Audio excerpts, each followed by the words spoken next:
And it's guys like this who are, in a way, have a tremendous break because they are so much more appreciative of what's happening to them because they've seen the other side of it. It hasn't been so easy for them as it is for perhaps more talented players. 3 balls and a strike. The pitch. High, he walked it. Under his chin, as a matter of fact. So Olson is at first with 2 out. Well, Greg has called himself a 9-year overnight success. Well, that's about right. Here's Lemke. He gets a standing O after last night.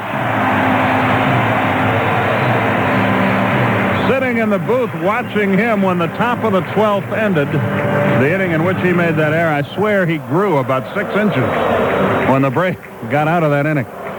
Morris comes set. He fires it off the end of the bat. Foul to the left. It's 0-1. Runner at first, 2 down. Olson is not much of a stolen base threat. I was talking to Lou Fitzgerald. Scout, managed a number of years in different organizations. He was recalling a conversation he'd had about 3 years ago with Stan Kasten when Stan was down watching some of the minor league players. Stan had said, isn't this guy a little small to play baseball? And Lou Fitzgerald said, nobody in the big leagues will turn to double play better. He's right. Let up is high, and the count goes to 1-1. Then they happened to bump into each other at the little pregame festivities yesterday. Said Stan Kasten came right over to him and said, you hit that one right on the head. Boy, Lou has been at this business a long, long time. The stretch. The 1-1 pitch will not be made. Morris steps off. When I was broadcasting in the Texas League in '63, he was one of the managers down. The stretch. The 1-1. Swung, little pop fly, short center field. Everybody chasing it, falls for a hit. Olson stops at second. And the Braves have Sutton going with 2 out. And Rafael Belliard will be the batter. A little bloop, but the Braves will take it. Before Belliard stands in, let's pause for station identification. You're listening to Braves Baseball on AM. Atlanta's Hall of Fame dealer, Southern Lincoln Mercury, says thank you for a year we'll never forget. That's Southern Lincoln Mercury, 2 miles inside I-285 on Highway 78 in Decatur. Southern Lincoln Mercury says go Braves. AM-750 WSB Atlanta. 2 on, 2 out in the Atlanta second inning. A walk to Olson, a looping single for Lemke. And now Belliard, who has shown a penchant for 2-out hits, is the batter. The stretch. And the pitch is a fastball in there at the letters, 0-1.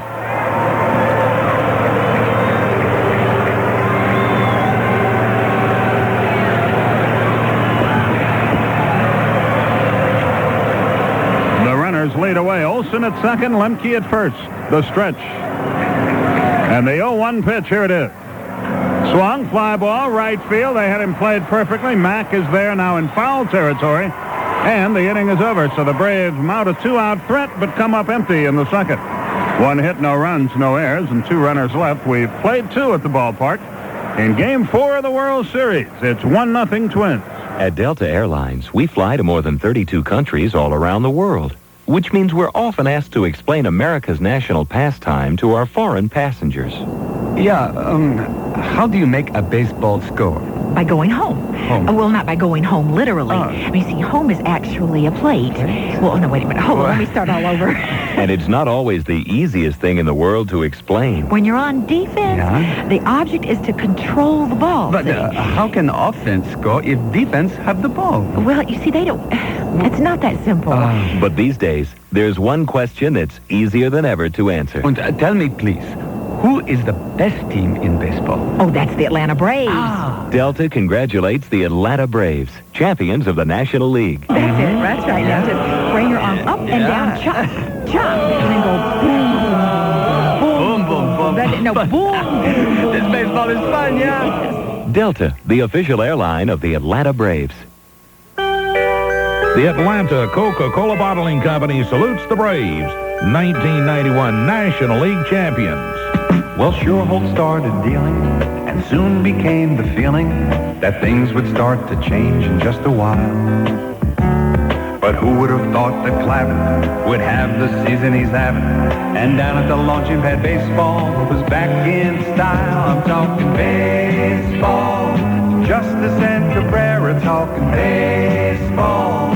Terry, what a fella. Gant and Green with Pena getting the save. And soon the tomahawk became the rage. I'm talking baseball. Baseball and the Braves.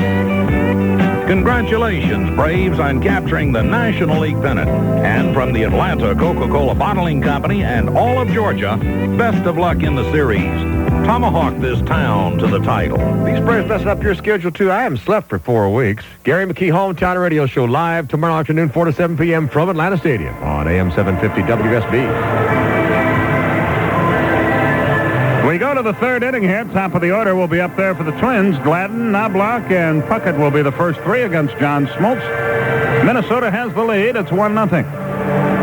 Don Sutton, Skip Carey with you. Pete Van Wieren, Dave O'Brien will join you as the game progresses.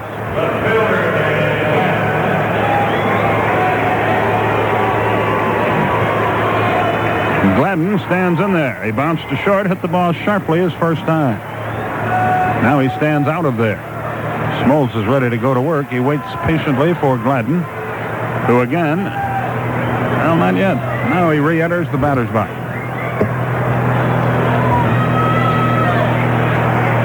John into the wind. He delivers. Fastball, fly ball, center field. That'll be easy. Gant back about 5 steps. Almost slipped. Now he makes the catch. One away. One pitch. One out in the third. Here's Knobloch, who doubled to right his first time. A little blooper that dropped just inside the right field line.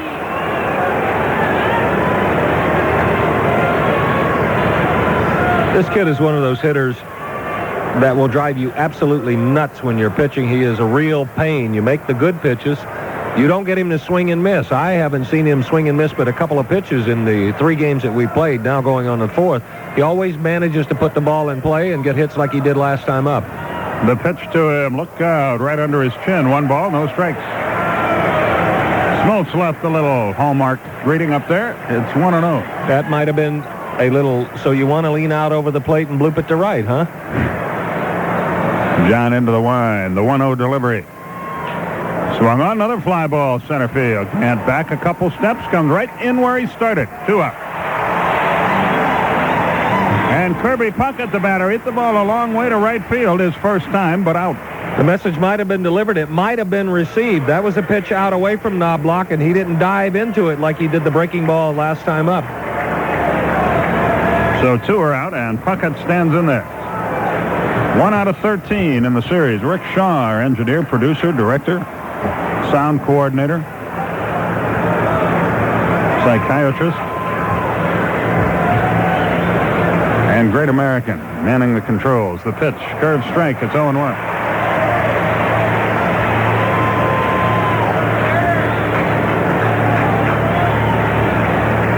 Again the wind. Smoltz works quickly and deals. Swung and missed. 0-2. Boy, he's got great stuff. One of the 4 blimps that is here is now making its way over the ballpark.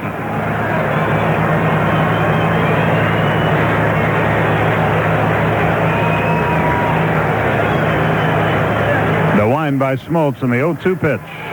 Fouled it right off the end of the bat. It's still 0-2. And that means that someone over on TV, either Jack or Tim, has to say that's Captain Joe Blow from somewhere in Texas or whatever. One of the great... Which absolutely nobody in the viewing audience cares about. 0-2 is the count. The wind and the pitch. Into the dirt. 1-2. One of Kent Herbich's teammates, upon seeing all the blimps yesterday and seeing Shamu float over, said, Kent, didn't know you had a brother. I thought that was in really poor taste. Only because you didn't think of it. No, I think making jokes about people's physique is... The 1-2. Swung, hot shot past Pendleton, left field, base hit. Was a breaking ball, and he really ripped it, and here is the aforementioned Herbeck. And you will soon hear the boos as the fans realize, that's boos, B-O-O-S, as the fans realize who the hitter is.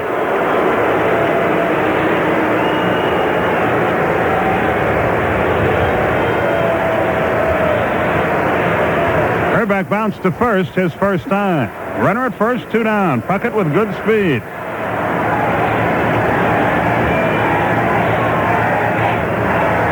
The Twins fans start a Herbie chant. The stretch. The pitch. Low, 1 ball, no strike. A lot of the Twins' wives and official family seated just below our broadcast booth. And once again, let's throw some bouquets to Jack Tyson, Bill Akery, all those, Wayne Long, all those involved here. When you go to other cities, you absolutely do not get the good seats that the Pirates family and front office and the Twins families have gotten here in Atlanta Fulton County Stadium. Those 3 guys have done a great job of providing for the opposition. 1 ball, no strikes. The stretch. The pitch. Swung. He had a good cut at a fastball, but he fouled it back, and the count evens at 1-1.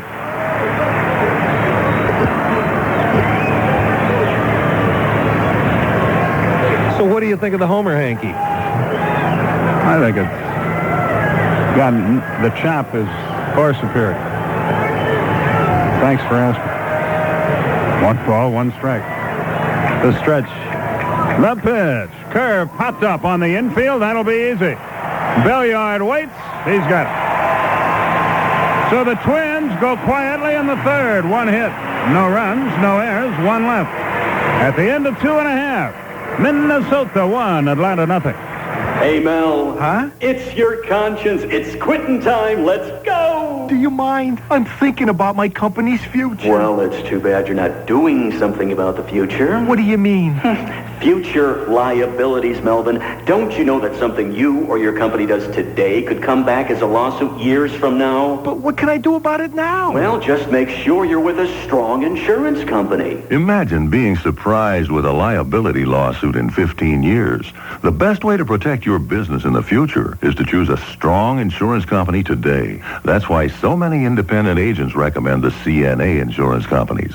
CNA is one of the few major property casualty groups to earn the highest ratings from the top 4 financial rating services, so they have the financial strength to pay your claims today and tomorrow. Boy, I'd hate to be stuck without coverage in 15 years. So check it out, Mel, and we can both relax.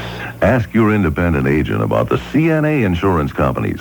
CNA, for all the commitments you make.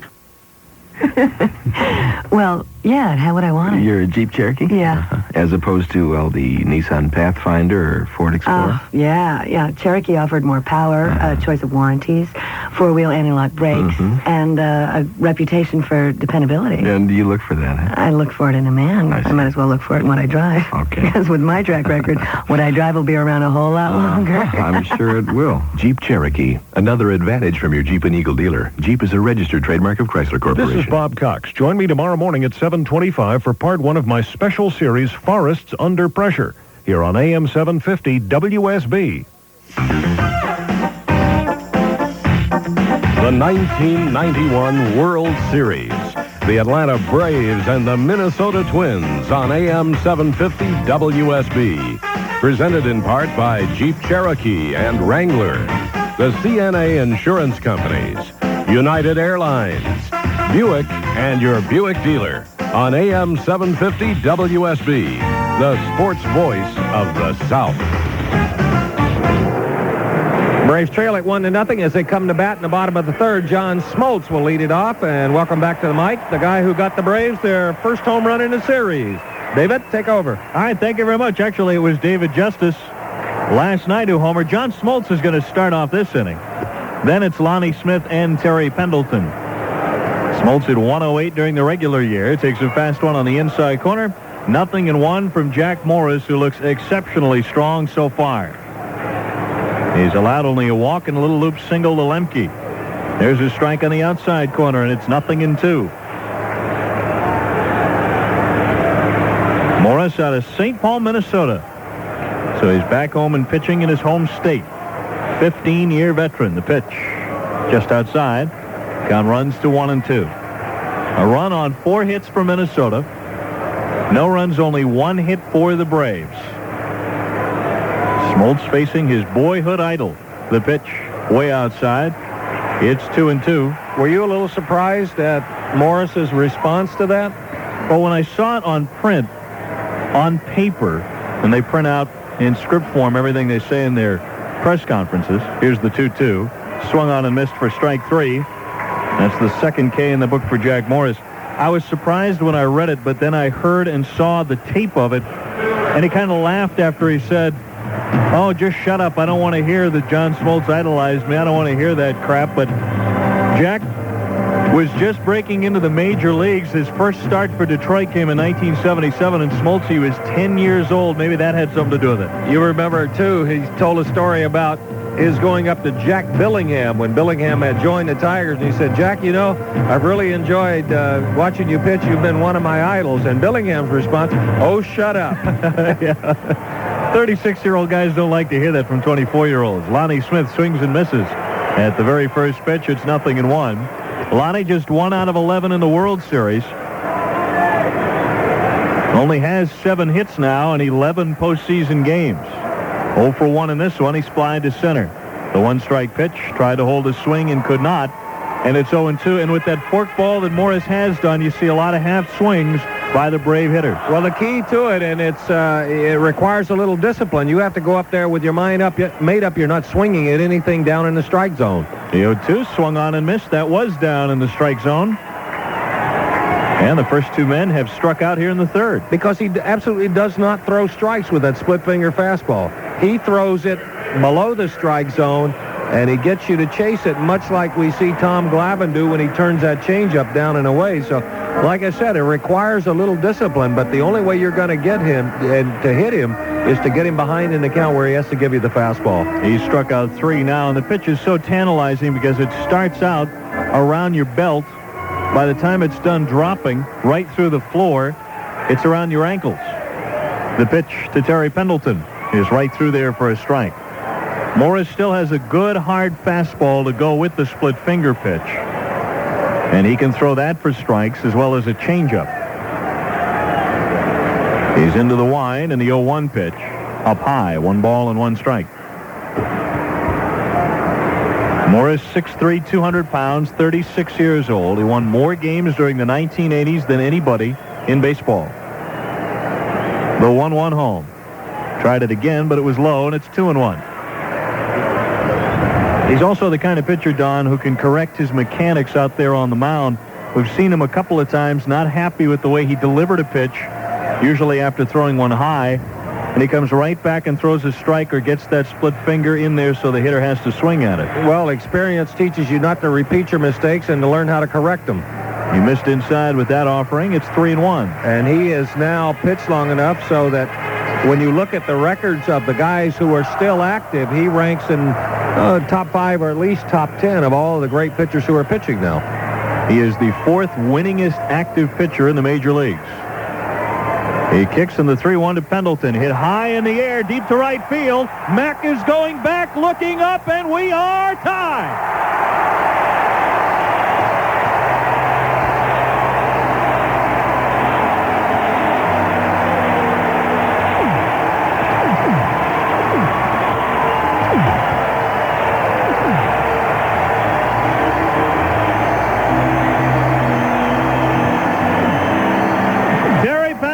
With a solo homer off of Jack Morris has knotted the game 1-1. That is only the 8th hit of the postseason for Terry Pendleton, but he hit it out. Not much doubt when it left the bat. He laid off the low pitches, forced him to get one up in the strike zone, and he didn't miss it. And once again, you got your homer in the first inning of work. Here's Ronnie Gant. Takes it outside for ball 1. Well, you guys have to stop putting so much pressure on me. I've got to come down here and call a homer every time. Ronnie, 0 for 1. He's grounded out to third. 1-1, and the crowd is on fire. There's a line drive, base hit left field for Ronnie Gant. Another pitch that Morris got above the belt. And he can't do that too much and be effective. Nobody can. Well, he started Gant off with that split finger down and away. It was close, but Gant laid off of it. Now 1-0. Here comes a pitch in the hitting area. It was a fastball. It brings up David Justice. There are 2 out in the inning. David is tapped out to the shortstop to make him 4 for 13 in the series. Tail of the tape on Pendleton's dinger, 397 feet to right. 50,000 doing the tomahawk chop right now. And the chant has overwhelmed the Minnesota Twins for the moment. Here's the pitch. That's high for ball one. David went 2 for 6 in last night's thriller with a homer. He also scored 2 runs. And don't forget his stolen base after singling in the 12th inning to get him into scoring position. David only stole 8 bases all year, but what a time to get one. Lemke then drove him home. Justice made a terrific slide at the plate, and the Braves won it 5-4. The 1-0 Gantz running. The pitch in the dirt, and Ronnie has it stolen. No throw by Harper. Morris bounced it up to the plate, and Gantz in scoring position. And Ronnie still continues to be perfect in postseason play and steal attempts.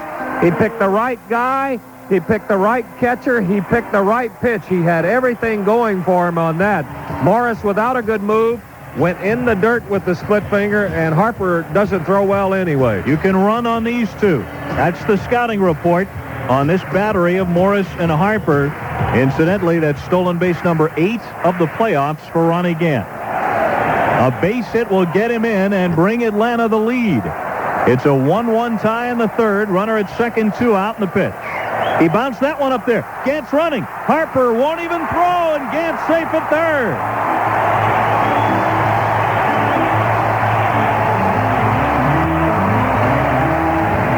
A stolen base, a wild pitch, runner at third. And you mentioned corrections that Jack Morris tries to make during the game. Right now, he's trying to do that. He got a pitch up to Pendleton. He hammered it. He got a pitch up to Gant. He hammered it. He shortened his stride just a little. You can visibly see his arm is higher in his delivery, and what he's getting is more bite on that forkball, and he's having trouble getting it anywhere near the strike zone. Good chance Dave Justice will be green lighted 3-0 here if he wants it. Here comes the pitch. He's not swinging. He walked him. It was outside, ball 4. Second walk of the game delivered by Morris, and Sid Bream is the batter. Morris is clearly struggling right now. Bream is 0 for 1. He has struck out.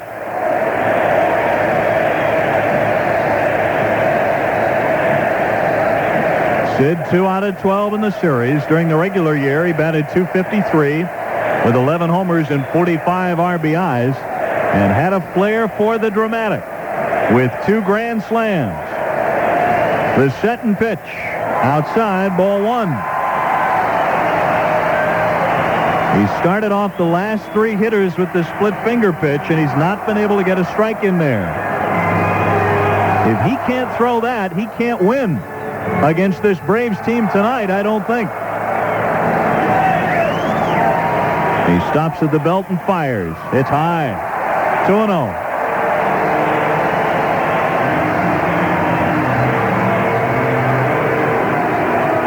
Now time called, and the Minnesota pitching coach will trot out to the mound.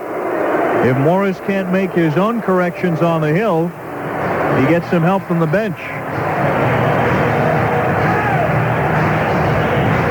And probably the conversation will go something like this. Hey, you got a couple pitches up in the strike zone, but don't try to undo everything and overthrow. Just back off, because he is definitely trying to throw that pitch perfectly rather than going back to what he was doing earlier, throwing it near the strike zone and letting the Braves get themselves out. I'm sure one thing he's reminding him, too, is, hey, Jack, you can't make this pitch too perfect. Morris does give up a lot of home runs. He always has, even when he was a 20-game winner with the Detroit Tigers. He won 18 this year, losing 12, and again giving up quite a few long balls. Here comes the pitch to Sid Bream. There's a little number back toward the mound, fielded by Morris. He will tag Bream in the base path for out number 3 in the end of the inning. But Atlanta has tied it up here in the third. Terry Pendleton's home run, and they may have Jack Morris on the ropes. We move to the fourth. It's a 1-1 game. Sir, how would you make the all-new Buick LeSabre better for 1992? LeSabre? The car that's become synonymous with quality? Yes. Oh, that's tough. I know, but use your imagination. Well, I think safety's important. Mm-hmm. Make anti-lock brakes available. And give me an airbag, standard equipment. Well, you read their minds. And give me the comfort and control of an advanced diner ride suspension. And beautiful new styling. Of course. Even more aerodynamic. That's amazing, sir. Now, I'd add a large, low lift-over trunk for convenience. Give it a roomier interior. Increase the horsepower in that famous 3800 V6 engine. Make literally hundreds of design improvements. And, of course... Well, you're cooking now. Maintain LeSabre's reputation, yes, which they've been building for years as one of the truly quality cars ever to venture out on the great American road. How could you possibly have known all that? I bought one 2 days ago. Know all about it. Find out more about the all-new LeSabre for 1992 from your local Buick dealer. The new symbol for quality in America. Yeah, first one on the block. Remember family, friends, and growing up. Mom, I may have already met a girl. When will you know for sure? The Washington Post says Brooklyn Bridge is probably the best new series of any kind on any network. It's a girl for you. Okay, I admit it. I'm interested. And USA Today gives Brooklyn Bridge 4 stars, calling it a knockout. I'm not somebody to push myself into other people's business. Oh, come on. Just this once. Brooklyn Bridge, Friday on CBS. Hot dogs, peanuts, silver stars. Silver Star baseball holograms. Baseball cards with an added dimension. State-of-the-art holography featuring the game's brightest stars. If you'd like to know more about these truly innovative 3D collectibles and where you can see it to believe it, call toll-free 1-800-3D-VIEWS. Reach the Silver Stars at 1-800-3D-VIEWS. Catch the added dimension of players like David Justice, Ricky Henderson, Cal Ripken Jr., and Nolan Ryan with Silver Star holograms. 1-800-3D-VIEWS. Officially licensed by Major League Baseball. Join us tomorrow for Atlanta's morning news, weather, and traffic reports. Braves highlights between 5 and 9 a.m. and a look at J. Edgar Hoover, the man and the secrets, on AM-750 WSB. Top half of the fourth inning from Atlanta Fulton County Stadium. The Chop Shop open for business, and Terry Pendleton has lit this crowd on fire with his solo homer to tie the game. It's the Braves 1 and the Twins 1, and Brian Harper, who's had a fine series, 5 out of 10, having doubled in the second inning, will lead things off. He's the number 5 hitter. John Smoltz into the windup, and the first pitch sails wide for ball 1. I'll tell you, I was getting my hair cut today, and there were 3 elderly ladies getting theirs done at the same time. This was in the middle of the afternoon, 2 o'clock. There's a line drive hit into center, coming on Ronnie Gant, still coming. Diving is Lonnie Smith. He can't come up with it. He trapped the ball. And on with his second hit of the game is Brian Harper. So it's the middle of the afternoon. 3 ladies, between 65 and 75 years old, I would guess. Only takes me about a half an hour to get my hair cut. For the entire time I was in the barber shop, the only thing they talked about was last night's game. They had Avery's earned run average down. They were questioning the managerial moves of Tom Kelly. It was amazing to sit there and hear that. Here's Shane Mack, struck out his first time, takes a ball in the dirt, 1-0. So everywhere you go, it's amazing. Yeah, that's not your usual beauty shop conversation. No, it didn't. What were you doing, reading Cosmopolitan? Of course, yeah. Ladies' Home Journal? I just read the articles. Some great photography in there, though. But you haven't commented on my haircut. By the way, happy haircut. Thank you. Mack 0 for 1 in the game. He struck out in the second. Runner at first, not out, and the pitch fouled away. Ripped down the right field line, well up into the seats. 1 ball and 1 strike. Mack, a .310 hitter during the season with 18 homers, but he hasn't shown Atlanta anything yet. He is 0 for 12 in the World Series, and Atlanta has fanned him 6 times. Pitching pattern has been very simple. Fastballs above the belt till you get ahead in the count, and then bounce the curveball. The 1-1 pitch, over but low, 2-1. In fact, Mack and Kirby Puckett are now a combined 2 out of 27 with 11 strikeouts in the World Series. So the Braves have really buckled down on 2 of the tough hitters in the American League. Here's the stretch the righty deals. That's low, blocked by Olsen. He kept in front of him. Nice stop by Gregg. 3 balls and 1 strike. Pagliarulo on deck. Braves won and the Twins won. Minnesota has 5 hits. The Braves have 3. And each side has been error-free.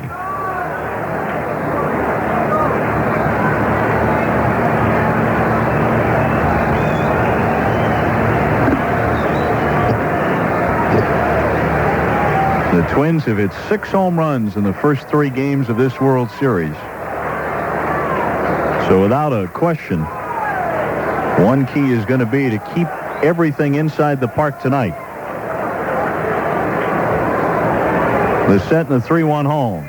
Taken on the outside corner for a strike. Mack doesn't believe it, but the count's filled up 3-2.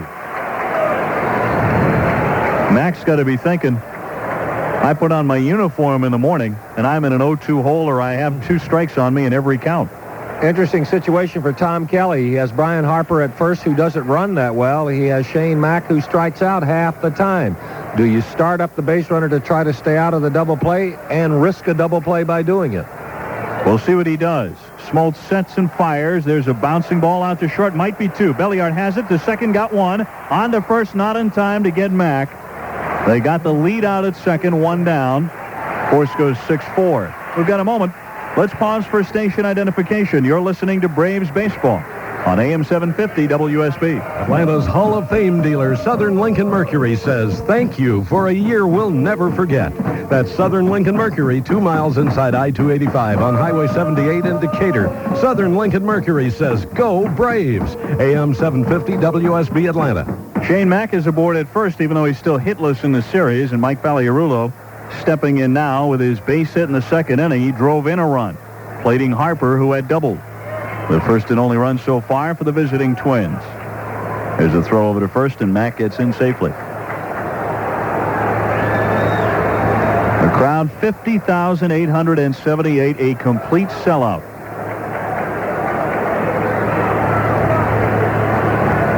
And several hundred more waiting outside earlier tonight. There's a foul away off to the left by Pagliarulo. 0-1. I guess the commissioner released about 20 tickets just prior to last night's game, so there were several hundred folks out there waiting for that to happen again tonight. Probably if the commissioner had them, they're pretty good seats, too. Dave Vincent watching tonight's game, of course, in the box down on the right. Here's the pitch. Mack running, and there's a base hit through the left side hole.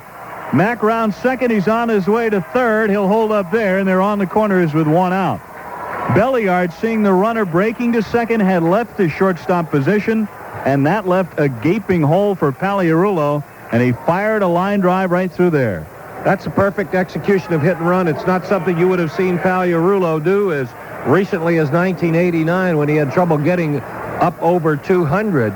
But that shows you how much he's improved in bat control. It also shows you how much confidence Tom Kelly has in him, and he picked the right spot to hit it.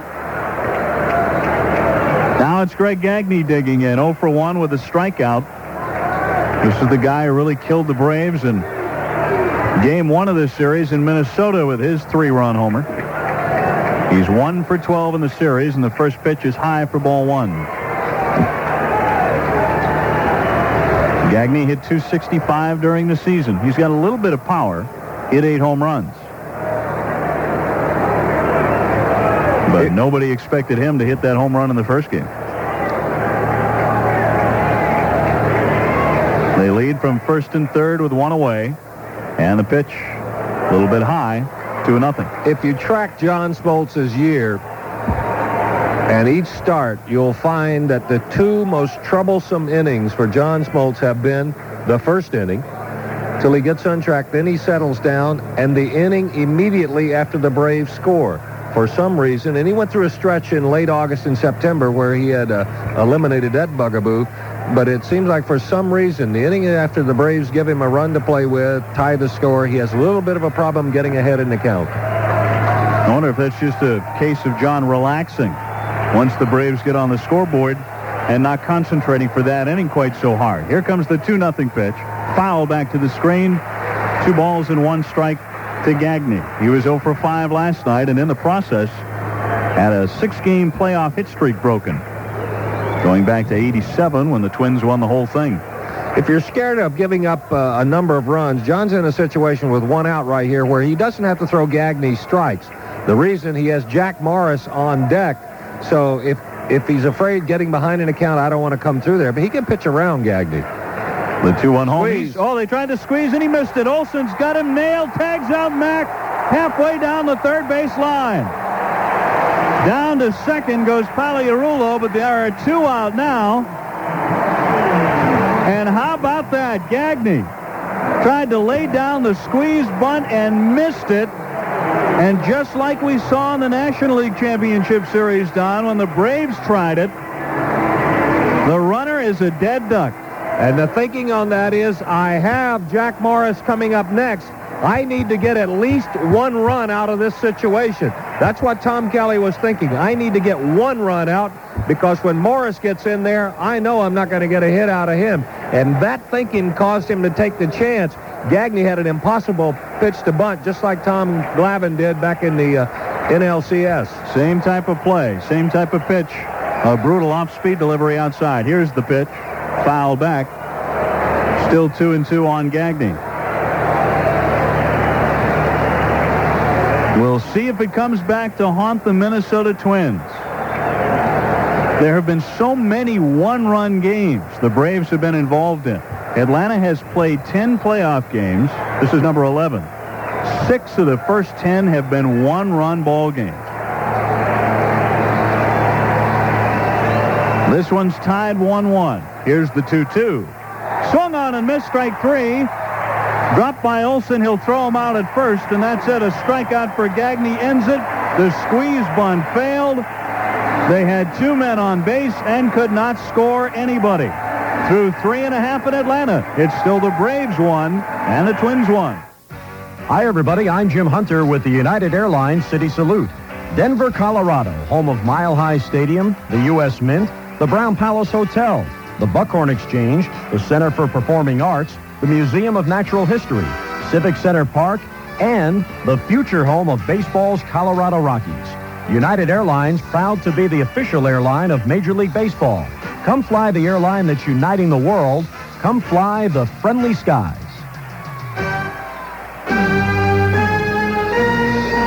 9 cities, count them. London, Munich, Hamburg and Berlin, Frankfurt, Amsterdam and Brussels, Madrid, Paris. 9 cities in 6 countries on one airline, United. The same renowned service that's made us the #1 airline across the Pacific now could make us the #1 airline across the Atlantic. Like fully reclining seats in first class, along with Dom Perignon champagne, Beluga caviar, and the world's finest sweets, Godiva chocolates. At United, we'll do our best for you, because that's the way to keep you coming back for more. In first class, business class, however you fly. Come fly to Europe on the airline that's uniting the world. Come fly the friendly skies. United's European service includes non-stop flights to London's Heathrow Airport from 6 U.S. gateway cities. Call your travel agent or United for reservations. Hi, I'm John Madden. You know, I usually don't get excited about 1-800 numbers, especially when people sing them. Why do they do that? But the Walker Advantage Muffler toll-free hotline is different. It's exciting because it tells you where to get the Walker Advantage, the most advanced muffler you can buy, and the only one with Absorbite, a built-in rust fighter. So I'm happy to tell you the number, 1-800-422-2484. Hey, just don't ask me to sing it. For your nearest Walker Advantage installer, call 1-800-422-2484. AT&T, the company that brings America closer, salutes America's favorite pastime. And this is an AT&T reunion week, so why not get even closer and give somebody a call? It's the Braves 1 and the Twins 1. Last half of the 4th inning, Greg Olson will lead it off, but Don to double back to the top of the inning. John Smoltz had runners on the corners. He had given up a couple of hits. That was the type of inning earlier in the season that might have really fallen apart on him. Oh, sure it would have. It would have busted the game wide open, but the different John Smoltz in the second half, if you give him a little bit of an advantage, he'll take it. He got 2 outs with 1 batter at the plate. The perfect pitch on the squeeze bunt, impossible to bunt. Then given new life, he came back, he punched out Gagne, and he saved the run. John says, I just don't try to be perfect anymore. I just concentrate on one hitter.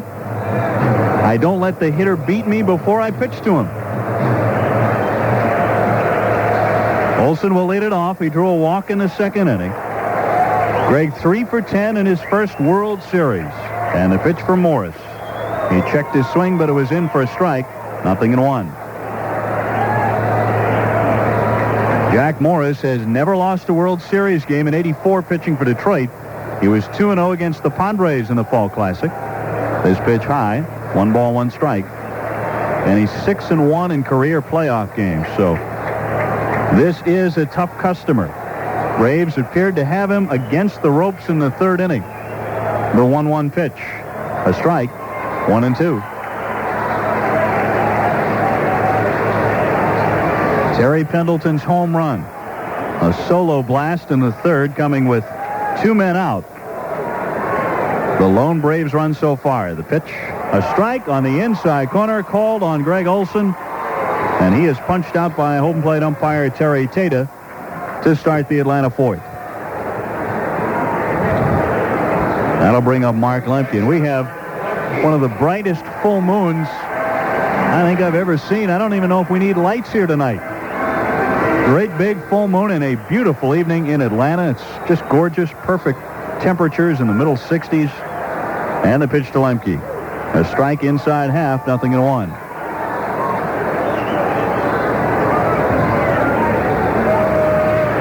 Morris is working quickly here on the bottom of the order and misses high with his fastball. It's 1-1. After last night's heroics, Mark Lemke has a game-winning hit and an RBI in 2 playoff games. You remember Game 2 of the National League Championship Series when Avery won it 1-0? It was Lemke's RBI double. They got him that run. This offering is upstairs, and now the count's 2-1. Morris has started to work behind in the count here as we move into the middle innings, something he didn't do early in the game. The 2-1. That's high, and it's 3-1.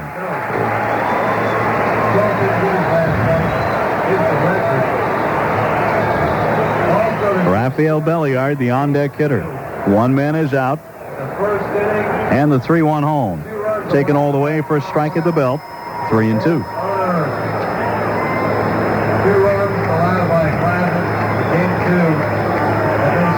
Lemke batting left-handed tonight. Waits, and the 3-2 pitch. Fouled straight back.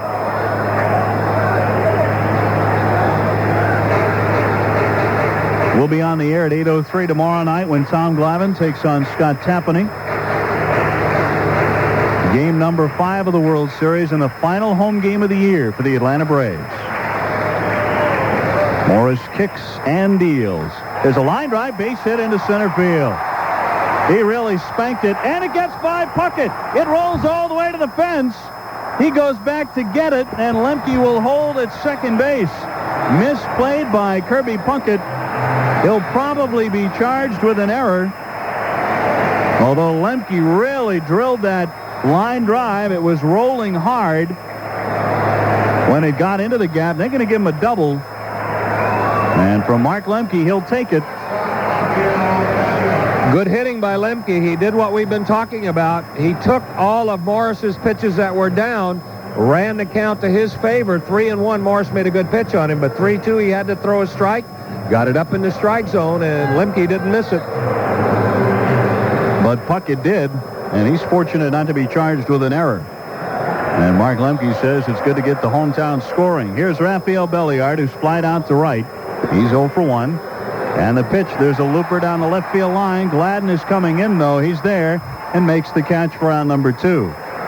Rafael Belliard doing something rare for him, and that's pulling the ball, but he did last night for an RBI hit. That's a good scouting job by the Minnesota Twins, too, because everybody in the National League, even though Belliard pulls one every now and then, plays him so far off the left field line, no National League left fielder would have gotten to that ball. Here's John Smoltz now. It'll take a 2-out hit to help his own cause. He struck out in the third inning, 0 for 1. Runner at second for the Braves, trying to untie the game. It's a 1-1 knot. Here's the pitch. Cut on and missed. 0-1. John fancies himself a far better hitting pitcher than he is right now. But I think he has taken up the Don Sutton school of hitting, and that's just take your rips and go sit down. There's a swing and a miss, and it's 0-2. A lot of times, though, you would rather do that when you have a lead, not with a chance to get ahead standing out at second. A base hit would do it.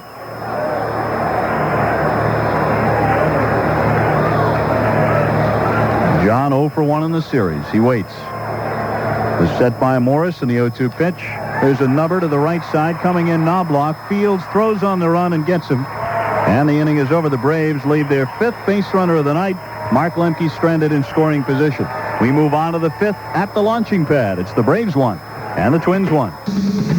Listen to the machines of the 90s. They're more sophisticated than ever. Fuel injection, overhead cams, multi-valve.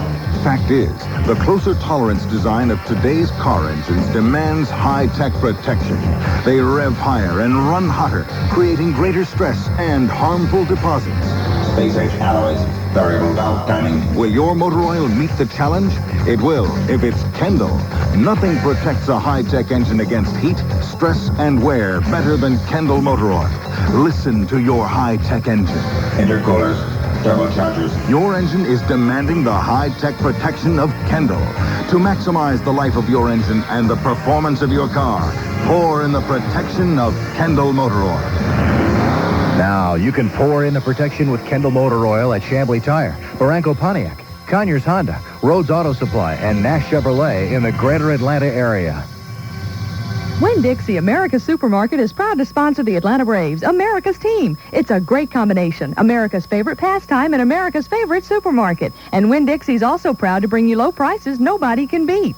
Score big with WD brand U.S. choice beef, only from Winn-Dixie, and hit a home run with super savings and everyday low prices down every aisle in the store. So all you Atlanta Braves fans, slide on into your nearby Winn-Dixie for low prices nobody can beat on everything you need for the big game. Winn-Dixie, America's supermarket, a proud sponsor of the Atlanta Braves. He's going. He's going to steal. He's got it. He's got it. He's got it. How about that? Sherwin-Williams presents the Steal of the Week. Prepare surfaces before you paint with Kills 2 Primer Sealer and Stain Killer from Masterchem. Great for interior and exterior priming. A steal to just $4.99 a quart. Save $2.50. Sale ends November 2nd. If it's a steal of a deal, it can only depend on it. We're about to play the 5th inning at Atlanta Fulton County Stadium. Dave O'Brien, Don Sutton, Skip Caray-Pete Van Wieren with you. And our producer-engineer, Rick Shaw. This one all tied 1-1. Jack Morris will lead it off for Minnesota. Then it's Dan Gladden and Chuck Knobloch. Game 5 tomorrow night right here. And the final 2, Games 6 and 7, if necessary, will be back up in Minnesota. Morris struck out his only at bat. And the pitch to him. There's a bouncing ball out to short. Routine hop for Belliard. He throws across for the out. 1 away in the 5th inning. And Don, that brings up the point as the series gets ready to shift back to the Metrodome. The Braves have made no secret about it. They hate playing there. It does disorient a lot of teams, but especially a National League club coming in there, because it's such a plastic feeling with the artificial turf and the roof and all that, and all the noise. What can the Braves do to sort of get themselves away from that dislike, which really disrupts them playing there? Well, you have to make up your mind that you don't want two opponents, the Minnesota Twins and their ballpark. I don't know that I have an answer as to how they can do it. I can tell you it has to be done or you're beat before you get in there. And I have played on ball clubs in the American League that absolutely could not win there because they thought they couldn't win there. Something's got to be done, though. It's not that bad a place to pitch. Pretty good place to play. I rather enjoyed it.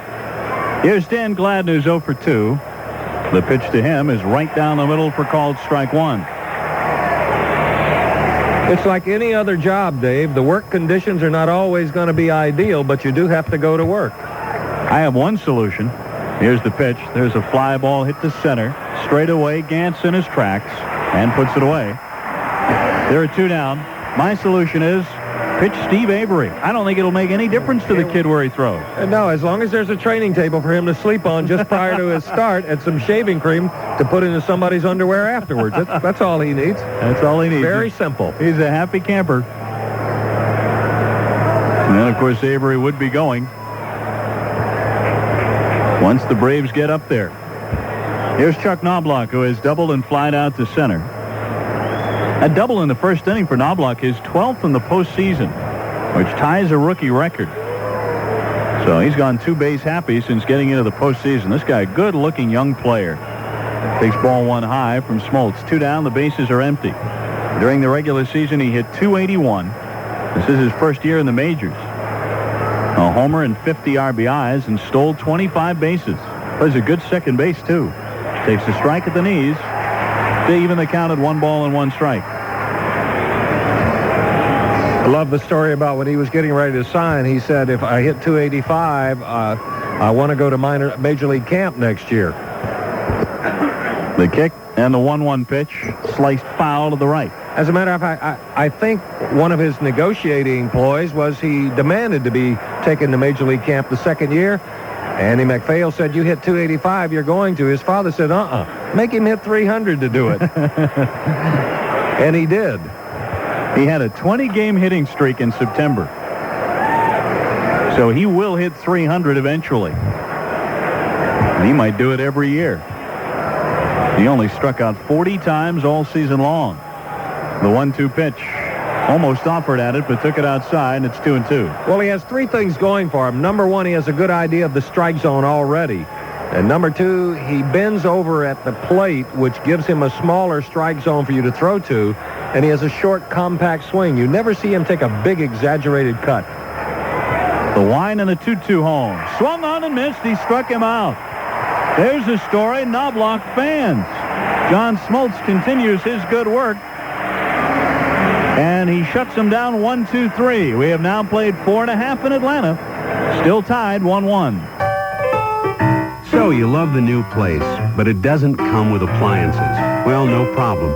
Sears Brand Central has a GE washer for $377 and matching dryer just $277. GE, good name brand. And this is the lowest Sears has ever sold them for. But it's just till Saturday. So hasten, if you will, to Sears Brand Central, the brands you want at the store you trust. Prices may vary in Alaska, Hawaii, and Puerto Rico. Teammates, sponsored by the U.S. Army. They went from amusing to amazing. And as Casey used to say, you could look it up. We will after this. Chrysler Chairman Lee Iacocca. When we hire people with Army experience, we know we're getting self-starters. People who already know how to motivate themselves. Sears Chairman Edward A. Brennan. Today's complex business environment requires personnel with discipline, integrity, and a commitment to quality, attributes that are evident in Army alumni. Fact is, 9 out of 10 employers prefer the qualities that Army training develops. Call 1-800-USA-ARMY for details. Paid for by the U.S. Army. The 1969 New York Mets assembled an extraordinary young pitching staff. Tom Seaver, Jerry Kuzman, Nolan Ryan, and Tug McGraw. With miraculous catches by outfielders Tommy Agee and Ron Swoboda and timely home runs by Don Clendenin and Al Weiss, the Mets, who had never finished higher than 9th place, beat Baltimore in the World Series. Teammates, sponsored by the U.S. Army. I'm Jerry Coleman. Hello there, everybody. This is Mel Allen. You know, each year the World Series gives us new thrills and heroes.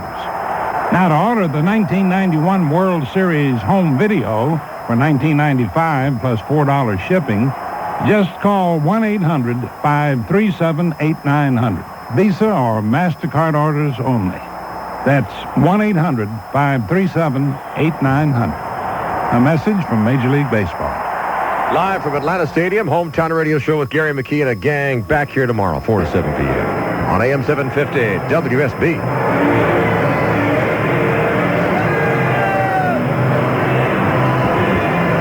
At the stadium, Braves coming to bat bottom of the 5th. We have ourselves a 1-1 tie. We're being joined by Pete Van Wieren for the next 2.5 innings. And Pete, if John Smoltz is a little bit nervous facing a boyhood idol, he's certainly not showing it, is he? No, he's not. He's pitching very well. So is Jack Morris, his boyhood idol. And here we go, bottom half of the 5th inning. Lonnie Smith 0 for 2. He's fly to center and struck out.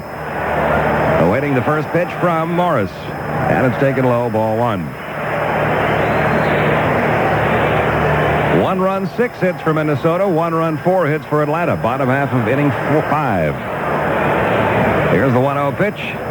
Little high with the fastball. 2-0.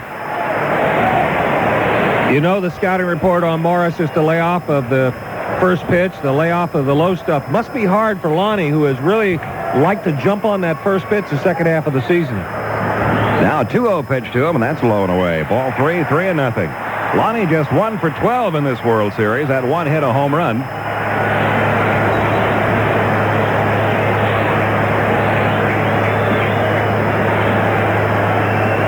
Morris's control has been very spotty in this game. Good some of the time, bad some of the time. 3-0 pitch to Lonnie Smith right through there. He was taken all the way. It's 3-1.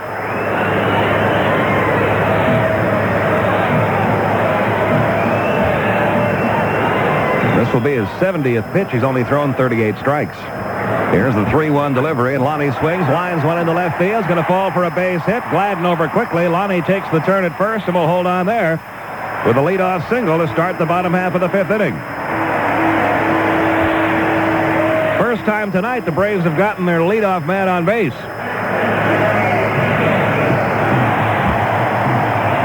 Good job of hitting by Lonnie, getting the count in his favor, 3-1, getting a pitch to hit. And Pete, when you look at a guy like Morris, a lot of times a guy who gives up a lot of home runs, to be successful, doesn't walk that many people, but he walks close to 100 every year. So when he's wild, he's very wild. But when he gets behind and comes in there, a lot of them leave the yard. And here's Terry Pendleton, who hit one over the right field wall back in the 3rd. He has also flied to left. He was squaring to bunt, took it low and outside, ball 1. Braves trying to break a 1-1 tie as they try to even up this World Series.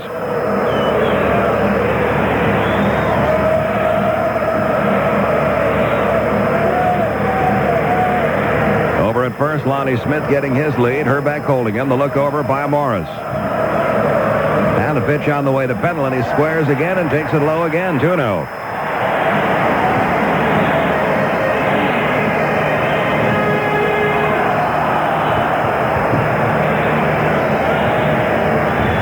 Game 5 tomorrow night. Tom Glavine against Kevin Tapani.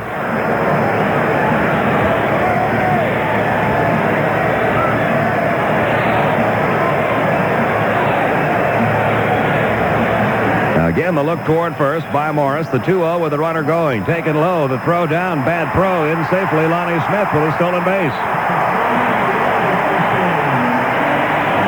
And the count has gone to 3-0 on Terry Pendleton. And that's the way to beat Jack Morris. That's the way to beat the Twins when he's on the mound. Force him to throw strikes, and you can run on Morris and Harper. That duo does not do a good job of holding runners on or throwing them out.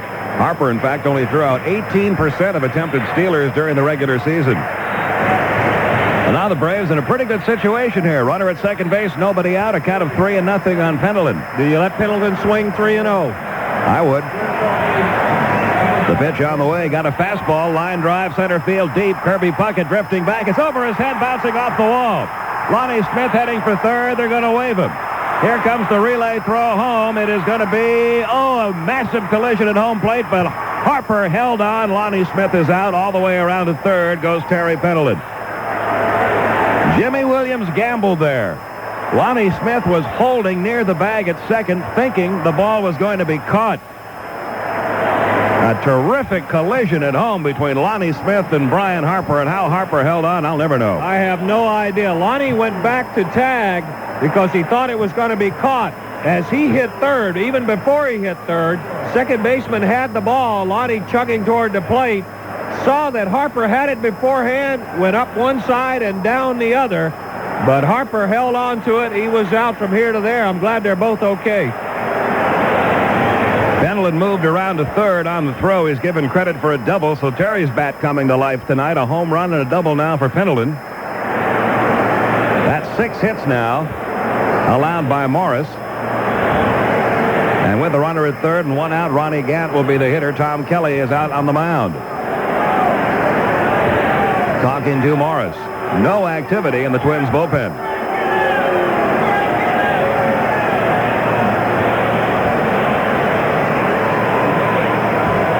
Well, I can look at that replay over and over again of the collision between Lonnie Smith and Harper, and they both bounced right back to their feet, and I don't know how. But you know what Harper did? When you look at it, he didn't tense up. He was sitting there, had the ball, and he just let himself float backwards as Lonnie hit him. And I'm not sure Lonnie may not have come out of that with a little damage himself. They're looking at him down in the Braves dugout. Well, here's Ronnie Gant, who is grounded to third and single. The infield in all the way around. Gant takes low and inside, ball one. A runner at third, one out, 1-1 game. Bottom half of the fifth inning. You know, overlooked on all that was the fact that Pendleton hit that ball so hard that Puckett misjudged it. It was hit right over his head. He really didn't have a chance on that. And Puckett was playing very deep to begin with. Here's the 1-0 pitch. Pop foul. Back out of play. 1 ball, 1 strike on Gant.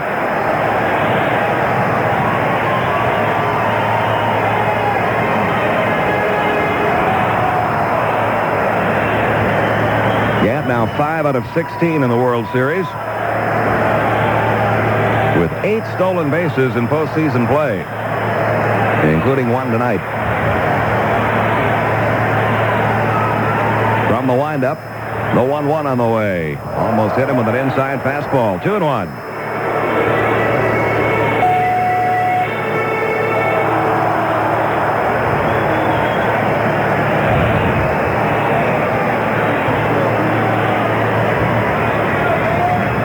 Infield drawn in. Here comes the 2-1 delivery, and Gant takes it inside again. Ball 3, 3-1. Once again, Morris falling behind.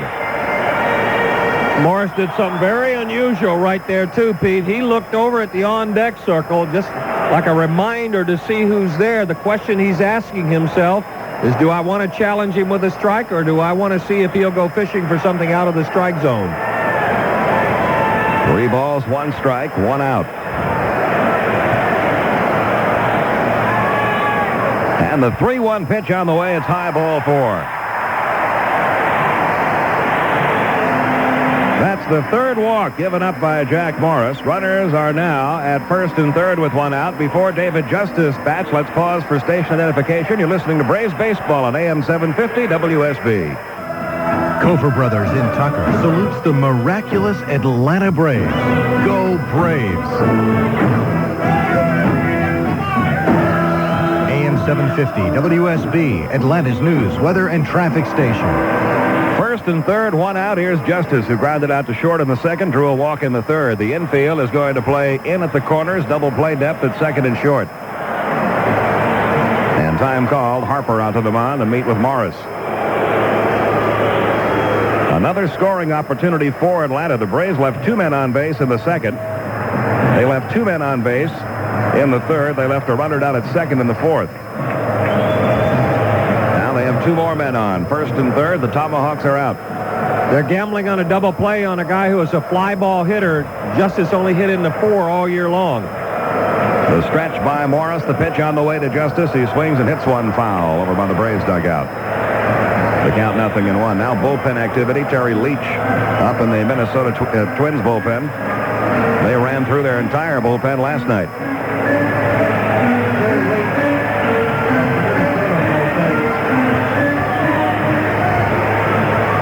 The runners lead from first and third. Here's the stretch by Morris. And he does that little fake throw to third, then looks back to first. You know what really looked funny about that move? We've seen that over and over. I've never seen it work since '85. But what was funny about that particular one is that neither Pendleton nor Gant moved. They just stood where they were. Again, Morris comes set. And the 0-1 pitch to Justice. Wild pitch in the dirt in front of the plate. Picking it up. Harper diving toward home. Got him. Terry Pendleton trying to score on a pitch in the dirt that rolled about 5 or 6 feet up the first baseline away from Brian Harper. Harper recovered, dove back home, and tagged out Terry Pendleton. 2 key defensive plays in the inning by catcher Brian Harper. Now there's a runner at second as Gant moved up with 2 outs.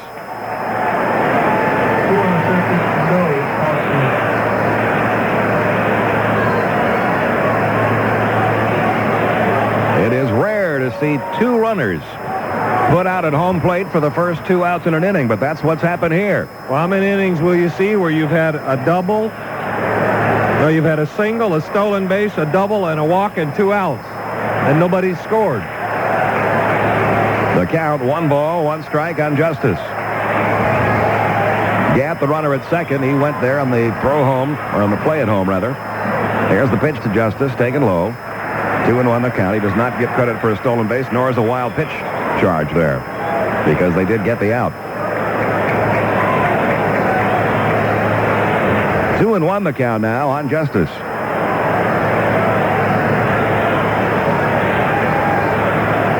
Gant down at second with a good lead. The look back by Morris. And the 2-1 pitch on the way. Fly ball, shallow left center field. Coming in, Dan Gladden. Slowing down now. He's got it, and Morris is out of it. He only retired 1 hitter, but he got out of the inning without a run scoring. No runs, 2 hits, and 1 left. And at the end of 5 complete, our score remains Atlanta 1, Minnesota 1. Want to do something nice for your community? Fill up at a participating Texaco station this weekend. October 25th through 27th, Texaco is donating a penny to the United Way of Atlanta for every gallon of gasoline sold. A penny may not sound like much at first, but think about it. You get 10 gallons, your spouse gets 10 gallons, your neighbor gets a few gallons. It adds up. And it makes a big difference for the thousands of people served by the United Way. Pull into Texaco and fill up. Every penny helps. Honest. Check out these specs. 4 channels, amplifiers, subwoofer, beta input transistors for clarity, loads of volume, plus terrific bass response. Sounds pretty good. Are you kidding? It sounds awesome. Listen. Introducing Odyssey, the new automotive sound barrier breakthrough from Delco Electronics. Available only on Chevy Cavaliers and S10 trucks, and on Geostorms, tractors, and Metros. You won't just hear it. You'll feel it. Sound it down! John Madden here. You know what would make me like baseball even more? No rainouts. That way guys would slide into second and get covered with mud. Now that's exciting. So is the Walker Advantage muffler. It doesn't quit on account of rain.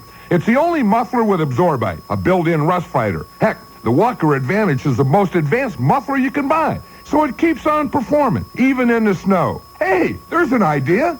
Baseball in the snow. For your nearest Walker Advantage installer, call 1-800-422-2484. Drive the good car, though. Oh, and you drive the clunker. Huh? Oh, yeah. And your wife drives the Jeep Cherokee. Right. Why? Well, because with the baby and all, I just feel better knowing she's got the 4-wheel drive. Mm-hmm. You know, anti-lock brakes. But why Jeep Cherokee, not, say, Nissan Pathfinder or Ford Explorer? Oh, I don't know, because there's just something innate in the name Jeep that just isn't there with anything else. Huh? What is that? Oh, I believe you could call it peace of mind. Jeep Cherokee, another advantage from your Jeep and Eagle dealer. Jeep is a registered trademark of Chrysler Corporation. This is Bob Cox. Join me tomorrow morning at 7:25 for part 1 of my special series, Forests Under Pressure, here on AM-750 WSB. We move to the top half of inning 6 in Game 4 of the 1991 World Series. Pete Van Wieren, Don Sutton, Dave O'Brien, Skip Carey with you tonight from Atlanta. And Kirby Puckett, Kent Herbeck, and Brian Harper do up against John Smoltz here in the 6th. We are tied at 1. Both teams have squandered some scoring opportunities in this one. Here's Kirby Puckett to lead off the 6th. He's 1 for 2. He has flied to right, and he has singled.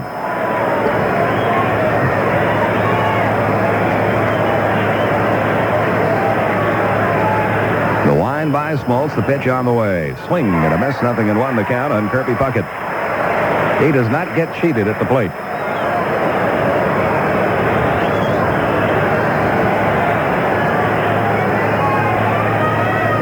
Here's the 0-1 on the way. Ground ball sharply hit, but right at the second baseman, Mark Lemke. He fields, he throws, 1 down in the 6th inning. And 5 in a row retired now by Smoltz. Now Kent Herbeck. It was grounded out to first and popped to short.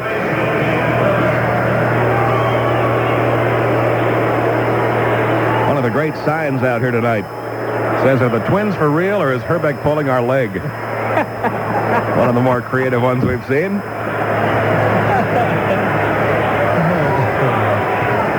The look in by Smoltz, the right-hander winds.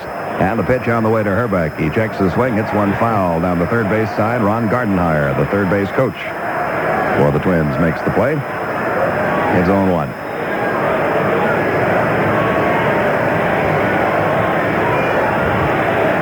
Now the 0-1 pitch coming. Herbeck swings, fouls another one off to the left side. This one up into the crowd. And Smoltz ahead in the count, 0-2.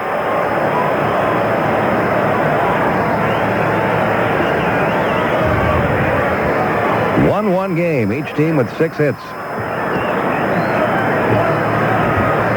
Here's the 0-2 pitch. Another foul ball off to the right this time. While Morris's control has been very spotty tonight, Smoltz's control has been excellent. He has thrown 70 pitches, 51 strikes. Here's the 0-2 on the way, and it's a let-up outside. 1 ball, 2 strikes. And that's the key to beating this Twins ball club. They're the kind of ball club, if you get behind in the count and have to come in there, they have half a dozen guys who could hit it out of the park, half a dozen guys who had 45 or more RBIs. 1-2 the count, the wide, and the 1-2 pitch on the way. Herbeck checked his swing, or did he? He did, says third base ump Don Dinkinger. And the count is 2-2.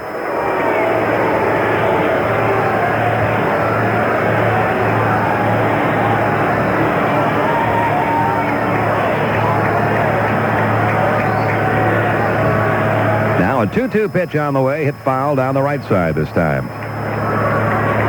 And it stays 2 balls, 2 strikes on Herbeck, who hit a monstrous home run in Game 1 in Minneapolis. Into the upper deck. What did the tail of the tape say on that one? 440 feet? Yeah, 448, I think it was.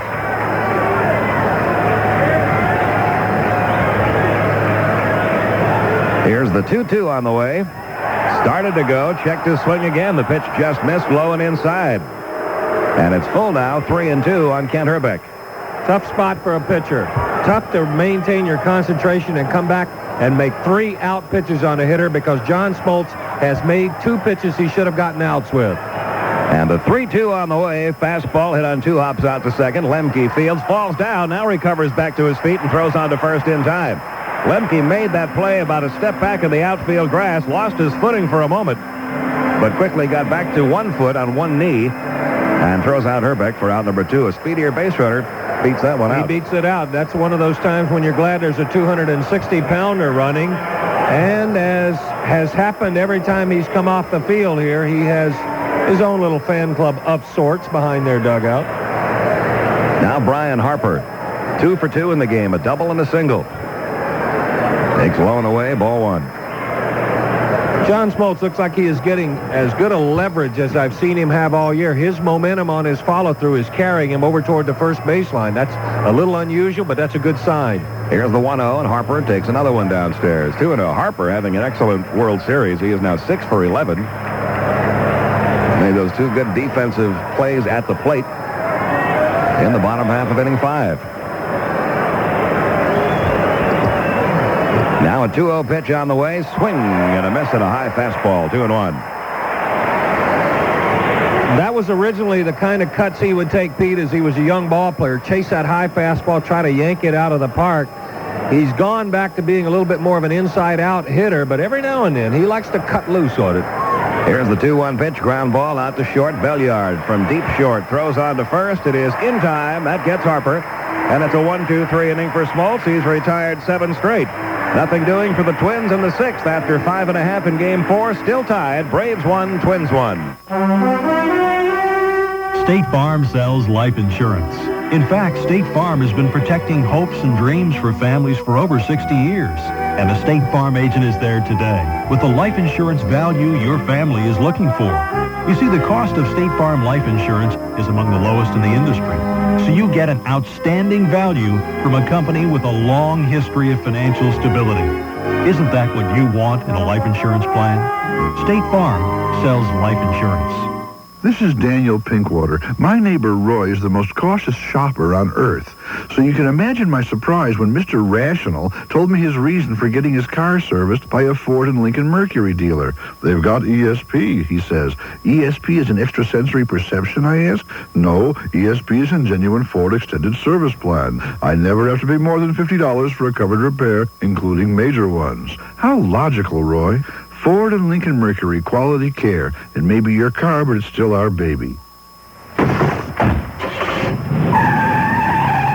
car's stolen. Grand Theft Auto at 3rd and Main. Protect your car from theft with the Craco Nightstick steering wheel lock. Only the Nightstick locks on top of the steering wheel so all of it can be seen from outside the car. And once locked on, your car cannot be driven. Craco guarantees the Nightstick will protect your car from theft or pays up to $250 toward your insurance deductible. Craco Nightstick with or without alarm at Sears, Kmart, Target, Walmart, Track Auto, and AutoZone. Limited reimbursement for 1 year. See package for complete details and restrictions. Isn't there someone you'd like to call? Oh, you was such a terror. Oh, you lied. This week is AT&T Reunion Week, where AT&T customers can call for a special price of 11 cents a minute. How about the time you chased me down the street in your pajamas? Monday through Friday from 5 to 11 p.m. It's only 11 cents a minute for AT&T direct dial out-of-state calls within the U.S. How old was I, too? So what are you waiting for? Give someone a call this week. AT&T, all you need to reach out. Does not apply to all AT&T calling plan calls. Tomorrow, Atlanta's morning news, weather, traffic reports, Braves highlights, and a look at protecting the beauty of the North Georgia mountains. Between 5 and 9 a.m. on AM-750 WSB. Pitchers battle tonight between Jack Morris and John Smoltz. We move to the bottom half of the sixth inning, a 1-1 game. And Sid Bream will lead it off for Atlanta. He has struck out and bounced to the pitcher.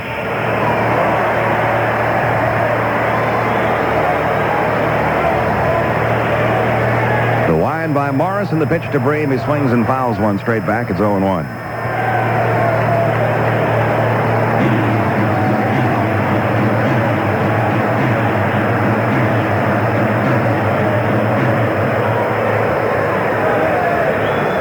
Now the 0-1 pitch on the way. Swing and a miss of the split finger. 0-2. The count now on Bream. He has had a tough series offensively. Just 2 for 13.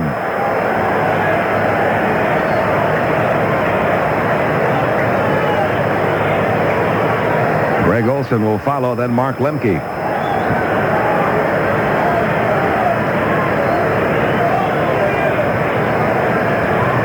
Here's the 0-2 on the way. It's high and outside. 1 ball, 2 strikes. Pete, I still believe he's a long way from having that right leg 100%. Hitters hit against a stiff front leg and then turn the upper half of their body over it. He's still having trouble doing that.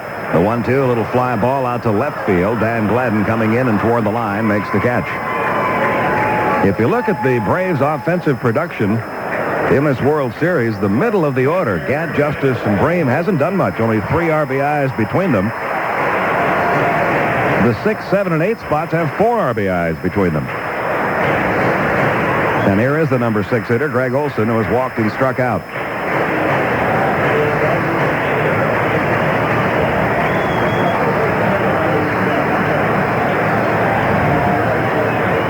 Morris winds and delivers. Up high, ball 1.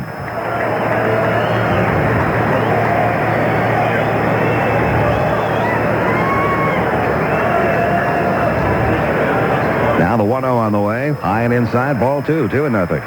And you see Morris giving himself a little pep talk in between each pitch. He's dipping his elbow, and as a reminder, you'll see pitchers when you're at a ball game do it a lot. They'll remind themselves to get their arm up high and to throw over the top. That's what Morris has not done on the last 2 pitches. Now the 2-0 on the way. A little check swing comebacker right back to the pitcher. Morris fields and throws to first in time. Olson retired, 2 down. And now Mark Lemke, who's had a very good World Series. He's 2 for 2 tonight with a single and a double. Of course, he had that dramatic game-winning hit last night. Now 4 out of 10 in World Series play.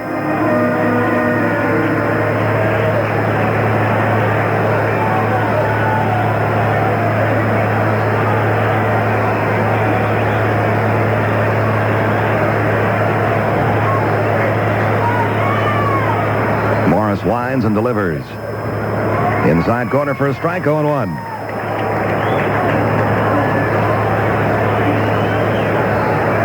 Our score. Bottom half of the 6th with 2 outs. The wind by Jack Morris, the 0-1 pitch coming. It misses low, and the count even on Lemke, 1-1.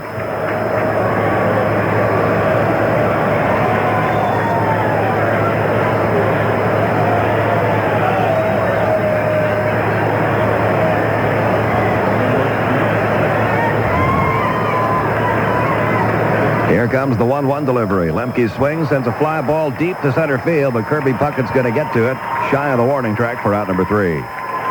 For Morris, his first 1-2-3 innings since the first. Nothing doing for the Braves in the sixth. At the end of 6 complete, still the Twins won and the Braves won. Sir, how would you make the all-new Buick LeSabre better for 1992? LeSabre? The car that's become synonymous with quality? Yes. Oh, that's tough. I know, but use your imagination. Well, I think safety's important. Make anti-lock brakes available. And give me an airbag, standard equipment. Well, you read their minds. And give me the comfort and control of an advanced Dyna Ride suspension. And beautiful new styling. Of course. Even more aerodynamic. That's amazing, sir. Now, I'd add a large, low lift-over trunk for convenience. Give it a roomier interior. Increase the horsepower in that famous 3800 V6 engine. Make literally hundreds of design improvements. And, of course... Well, you're cooking now. Maintain LeSabre's reputation, yes, which they've been building for years as one of the truly quality cars ever to venture out on the great American road. How could you possibly have known all that? I bought one 2 days ago. Know all about it.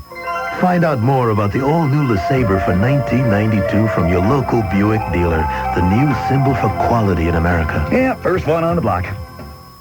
How do you stop a common thief? Hire him.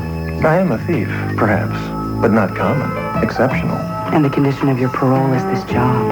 As head of security for my old stomping grounds. Rather poetic, don't you think? Palace Hotel is no stomping ground. We cater to the rich and famous. So did I. Look, let's get one thing clear, Mr. Logan. You are not cute, funny, or remotely interesting. One wrong move and I'm sending you back to prison. Does this mean separate rooms? Keep your eyes on the Palace Guard, Friday on CBS. The average married couple now spends only 4 minutes a day in serious conversation. So make it count. Tell your spouse the next time you finance or lease a new GM car or truck, you're going to talk to GMAC. With GMAC, you do it all right in the GM dealership. And instead of waiting in line at a bank or a credit union, you'll be out on the road in your new Chevrolet, Pontiac, Oldsmobile, Buick, Cadillac, or GMC truck. All we ask is that you tell your spouse where you're going. Nobody wants to get you into your new GM car or truck faster than GMAC. When you need to know, tune in 2, 3, 4 times a day. The News Watch never stops at AM-750 WSB. Depend on it. We go to the top half of the 7th inning. Still a 1-1 game, and Shane Mack will lead it off. He's 0 for 2 tonight, 0 for 13 now in the series. He has struck out and into a force play tonight. The wind by Smoltz. The pitch, a strike in the outside corner, 0-1. Another good banner down below. Braves fan has one that says 2 more at home than 1 in the dome. That's what Atlanta would like to do. But first, they got to win this one. Low and outside, 1 ball, 1 strike. Well, I've just heard my favorite cheer and response. The Twins supporters are going, "Let's go Twins, let's go Twins." The Braves fans' response to the "Let's go Twins" is not. Little pop foul back on a play. And the count 1-2 on Shane Mack.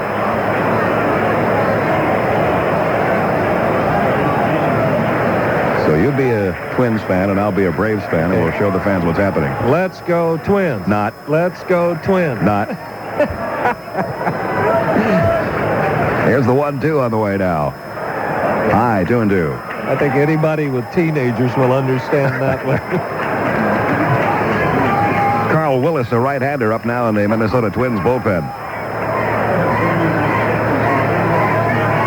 The pitcher due up 4th in the 7th inning. Here's the 2-2 pitch. A swing and a miss, strike 3. Mack tried to stop his swing and couldn't.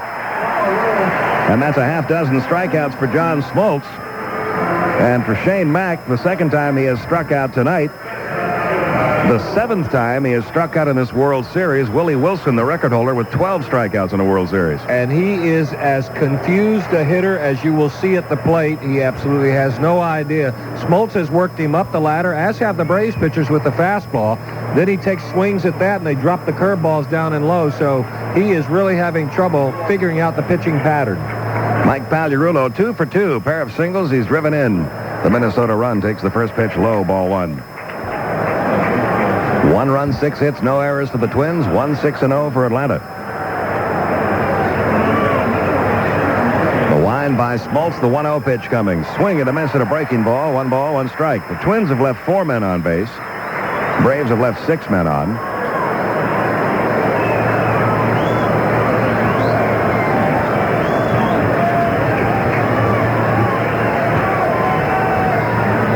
Here's the 1-1. Swing and a miss, 1-2. And John's in a situation where he does not have to throw Pagliarulo strikes. He's this far ahead in the count, but in close to 400 at-bats this year, he only walked 21 times anyway. The wind and the 1-2 pitch on the way. High fly ball hit deep to right field. Back goes David Justice to the wall, and it's gone. Home run, Pagliarulo. Minnesota takes a 2-1 lead. Pagliarulo's first World Series home run. He also had one in the American League Championship Series, and he's just put Minnesota on top 2-1.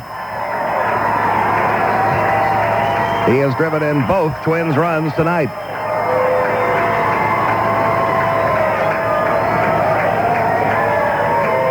And that really silences the large crowd here, except for the block of Minnesota fans directly below us.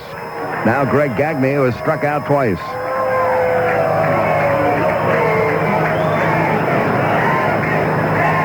The wind by Smoltz, the pitch to Gagne. Swing and a miss at a breaking ball 0-1.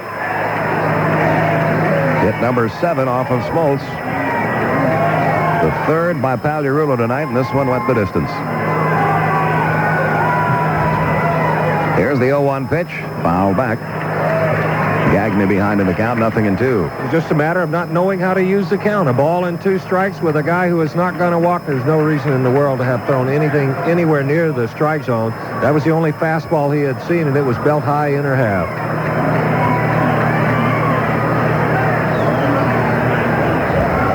0-2, the count in Gagne. Here's the wind by Smoltz, the pitch on the way. He swings and fouls one off at the plate. It stays 0-2. Willis continues to throw in the Minnesota bullpen, but Morris has come out to the on-deck circle.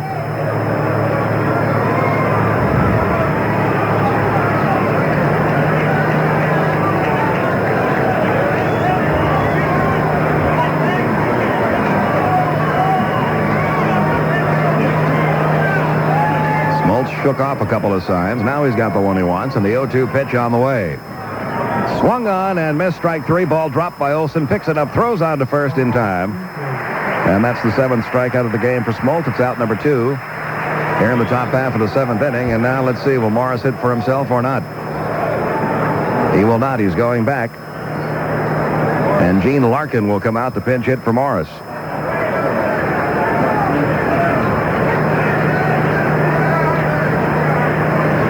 Jack Morris didn't look real pleased with that decision by Tom Kelly. No, and it's not something he's used to seeing coming out after only pitching 6 innings. The designated hitter in the American League, starters log a lot more innings because you really don't have to worry about that 9th spot offensively. And so for Jack Morris, I doubt many times up 2-1 has he come out of a ball game prior to the 8th or 9th inning. Larkin will be the pinch hitter during the regular season. Hit .286 with a couple of home runs and 19 runs driven in. In the World Series, he's been up once, and he's 1 for 1. That game as a pinch hitter.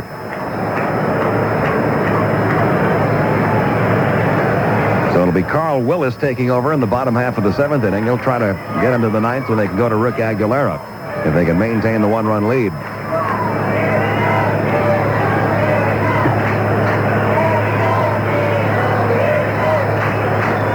Larkin, a switch hitter. He'll bat lefty against Smoltz. 2-1, Twins leading it, top half of the 7th.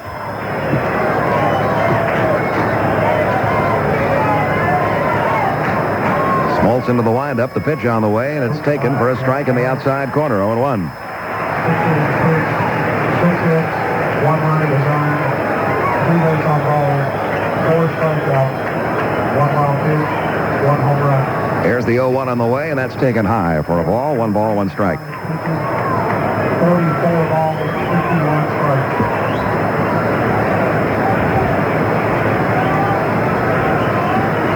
Now a 1-1 delivery. Swung on and missed at the breaking ball. 1-2 the count now on Larkin. Minnesota trying to take a commanding 3-1 lead in this World Series.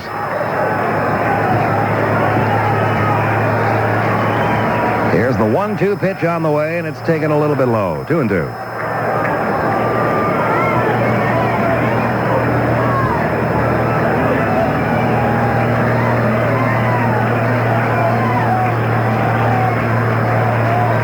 2-2 pitch coming.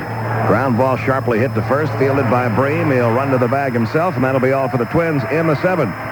But the home run by Mike Pagliarulo has put the Twins on top. After 6.5, our score now, Minnesota 2, Atlanta 1. If you're looking for a way to beat those old car blues, your Isuzu dealer's got the right Isuzu for you. The Isuzu for You sale is the right time for year-end savings on selected 91 Isuzu cars, trucks, and sport utility vehicles.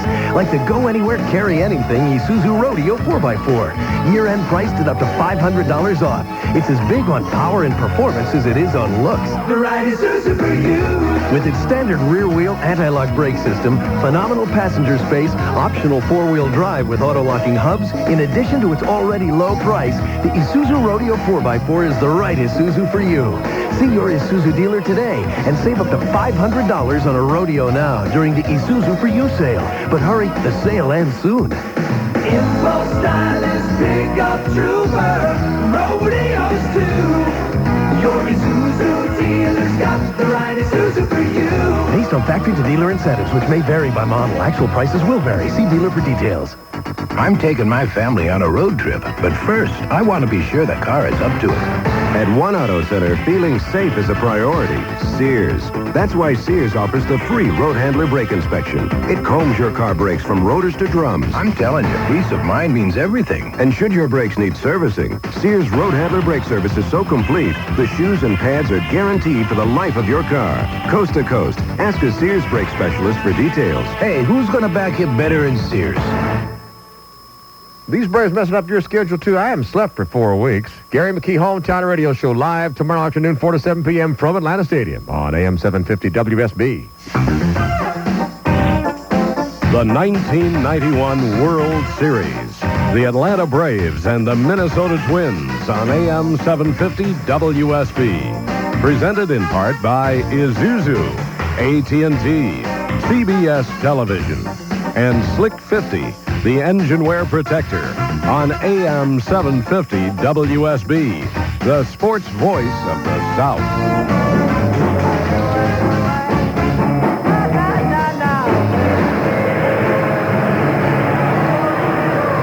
It is 2-1 Minnesota going to the bottom half of the 7th inning. The new pitcher is right-hander Carl Willis, replacing Jack Morris, who worked 6 innings, allowed 6 hits, 1 run, walked 3, struck out 4. Jeff Treadway is going to pinch hit for Rafael Belliard. And before he steps in, let's pause for station identification. You're listening to Braves Baseball on AM-750 WSB. Kofor Brothers in Tucker salutes the miraculous Atlanta Braves. Go Braves!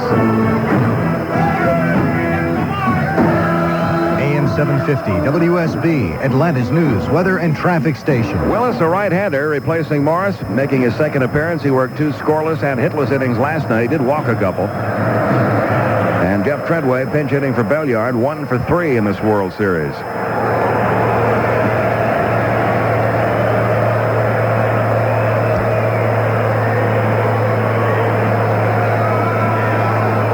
Tommy Gregg has moved on deck.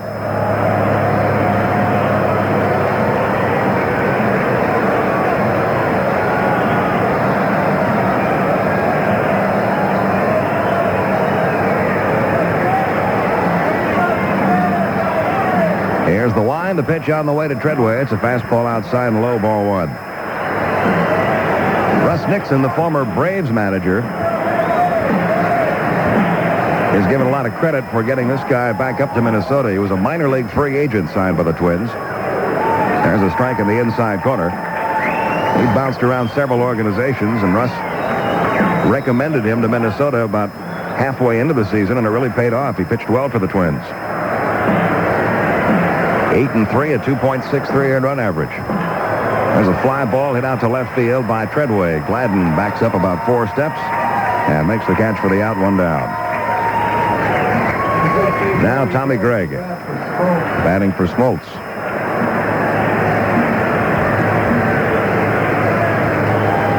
So the Braves will go to their bullpen. Mark Wohler's throwing out there now. Gregg 0 for 1 in the World Series. 2-1, Minnesota leading it.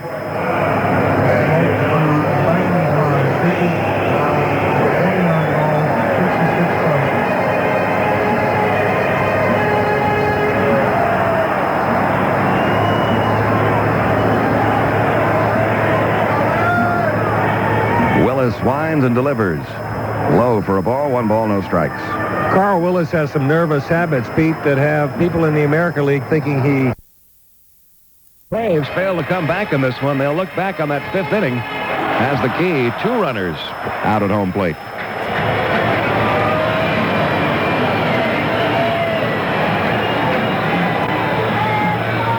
Now a payoff pitch on the way to Tommy Gregg. He swings and pops one foul back into the crowd.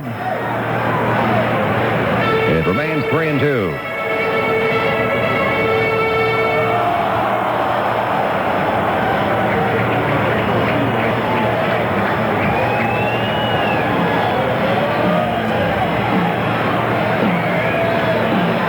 Willis again winds. Here's the 3-2 pitch. Strike 3 call inside corner.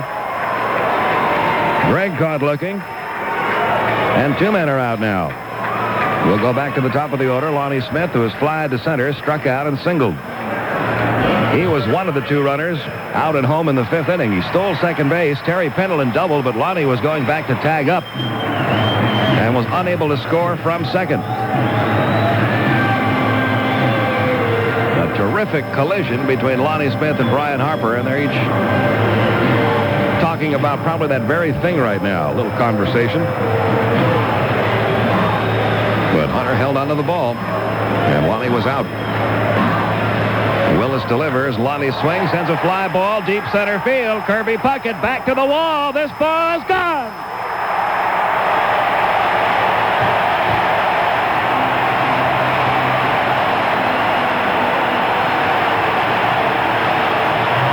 Lonnie Smith won't be out at home this time. We are tied at 2. Playing in his 4th World Series, Lonnie Smith hit his first ever World Series home run last night. He's just hit his 2nd to tie it at 2. And I would have to guess he came out of the collision all right. That's got the crowd going again. Here's Terry Pendleton, who has homered and doubled and flied to left.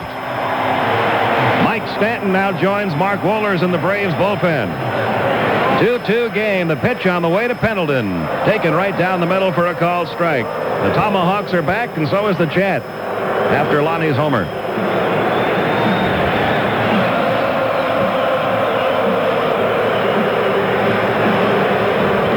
Now the 0-1 pitch coming. There's a fly ball left center field deep. Gladden going back. Slows down now and makes the catch for out number 3. But the Braves are back in it on the Lonnie Smith home run.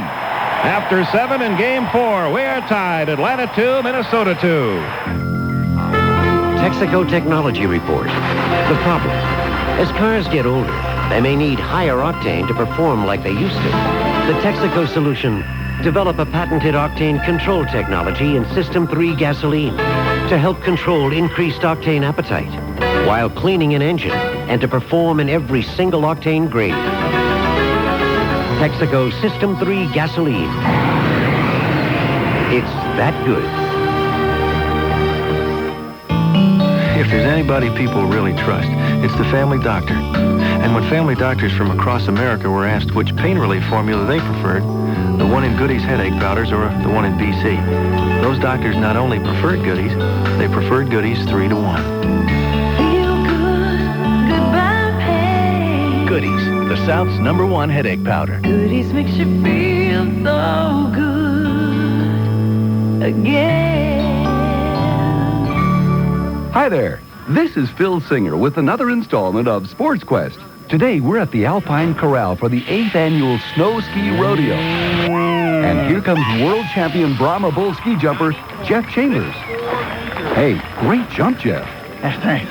It must be tough to hang on to a bull like Avalanche when it's this icy. Yeah, but these Velcro mittens really help. And the competition looks pretty tough. Yeah, now that Delta flies here, ski cowboys are coming in from all over.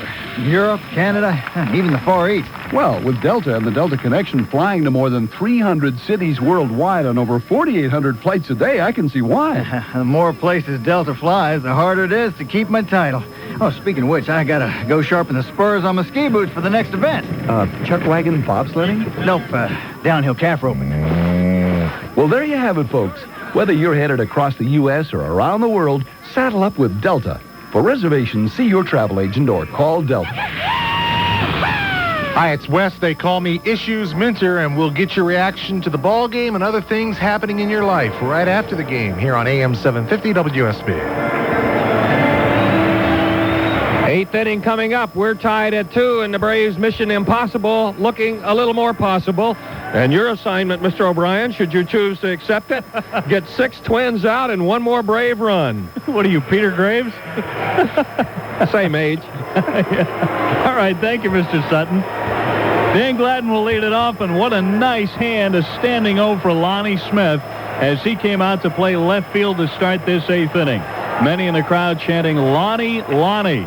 2 home runs in the series. First pitch to Gladden, cut on and foul back for a strike. The pitcher is Mark Wohlers, the big right-hander, facing off against Gladden, Knobloch, and Puckett, the top of the order for Minnesota. It's a 2-2 tie game in the 8th, and this is what a World Series is supposed to be like. Last night, early this morning, and tonight. The kick and the 0-1 pitch. Bouncing ball, backhanded so nicely by Pendleton, and he throws him out. It was like he was picking an apple off an apple tree. Just flicked it off the ground and made the strong, easy throw for the out. 1 away in the 8th inning, and Chuck Knobloch the hitter. So Lonnie Smith, who had never hit a postseason home run before yesterday, liked it so much he tried it again tonight. Knobloch is 1 for 3 with a double. And the pitch to him is taken low, ball 1. And I think, Dave, that home run a result of knowing your pitchers, too. He had been taking the first pitch against Jack Morris because Morris wanted him to chase that split finger. Knowing that with Willis, he likes to lead you with the fastball, get ahead in the count, and he got one just a little bit higher than he wanted, Delaney. On deck, Kirby Puckett, and the pitch. Up high, fastball about 94 miles an hour, kept on sailing. And counts 2-0. Thrown with a minimum of effort. Once he harnesses that fastball and can define the strike zone for himself, you're going to see some ugly swings from National League and American League hitters if he gets to pitch in postseason play. He's fallen behind the count 2-0 on Knobloch, and the pitch. A strike on the outside corner. Using his second pitch, the slider. He's got a good one and a good number 2. Bases empty, 1 out. The kick and throw. Check swing grounder off to the right side. It's 2-2.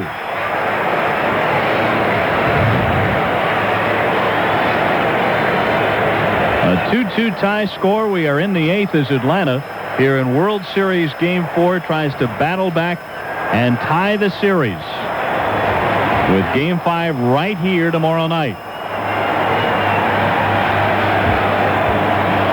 Wohlers stares in. The big right-hander out of Massachusetts turns on the rubber and fires, and it's fouled back. Knobloch a little late. 2-2. This game could not be more even. 2 runs, 7 hits, no errors for Minnesota. 2-7-0 for the Braves. And here comes the wave. Always crops up at the strangest times. It seems the most exciting point in the game often. Here's the wind and the 2-2 pitch. Here's a looper down the right field line, and that one is going to be fouled by about 1.5 feet. Knobloch almost did it again. He dumped a little looping liner inside that line in the first inning. Got him a double. This one just foul. And I'll bet you as he goes back to his position and sets up in right field, you're going to see David Justice a couple of steps closer to the line. Knobloch, a right-hand hitter, and with Wohlers' fastball, it makes sense. Do you realize some of these people doing the wave paid $700 for the seat they're getting out of to do it? Yeah, I do. That's weird. It is kind of frightening, isn't it? I bet sure say quite a few of them paid more than the going rate. What are they going to be getting for tickets on the street tomorrow if the Braves win? The 2-2 delivery. Held his cut. It was just a little bit low. And it's 3-2. Knobloch 5 out of 14 in this series. That's a .357 clip with a couple of RBIs. He hit .380-something in the American League Championship Series. So up in Minnesota, Chuck Knobloch is getting that reputation as Mr. October. And it's his first October. A fine rookie. The 3-2 pitch up high, drew a walk. And you got to look out for Knobloch. He's already lifted 3 stolen bases in this series. And during the season, he stole 25 of them. And he picks his spots well, and he has a right-hand pitcher up there. And Kirby Puckett is the batter. Kirby is not having what you'd call a terrific October. Bobby Cox is making his way out to the mound. He has already gone to his bullpen. Mike Stanton is going to be called on here. So Mark Wohlers, after getting the first man, Dan Gladden, out, walks Chuck Knobloch. And with Puckett batting, to be followed by Herbeck, he has gone to his bullpen. So as the Braves call for relief, it's time for you to call your Georgia Power Good Sense specialist for relief from your heating and cooling worries. Bobby Cox makes a pitching change, and the new pitcher is left-hander Mike Stanton. Hi, Skip Carey for Georgia Power. You can count me in as one satisfied Good Sense homeowner. Why? Well, the added energy-efficient features keep us more comfortable all year round. Don't buy unless it's a Good Sense home. Building to Good Sense efficiency standards helps homeowners save up to 30% on their utility bills. To find the location of Good Sense home developments, call toll-free 1-800-874-7554 or your local Georgia Power office, 1-800-874-7554. This is your best chance of the year to save really big on Goodyear tires. It's the Goodyear Buy 3, Get the 4th Tire Free sale. That's right. Buy 3 Goodyear All-Season Radials and get the 4th tire free. You can save on Goodyear Arriva All-Season Radials, Goodyear Eagle GT plus 4 All-Season Performance Radials, and Goodyear Wrangler HT Radials for your RV. The Goodyear Buy 3, Get the 4th Tire Free sale. It's happening now at participating Goodyear retailers. Don't miss out. Sale ends October 26th.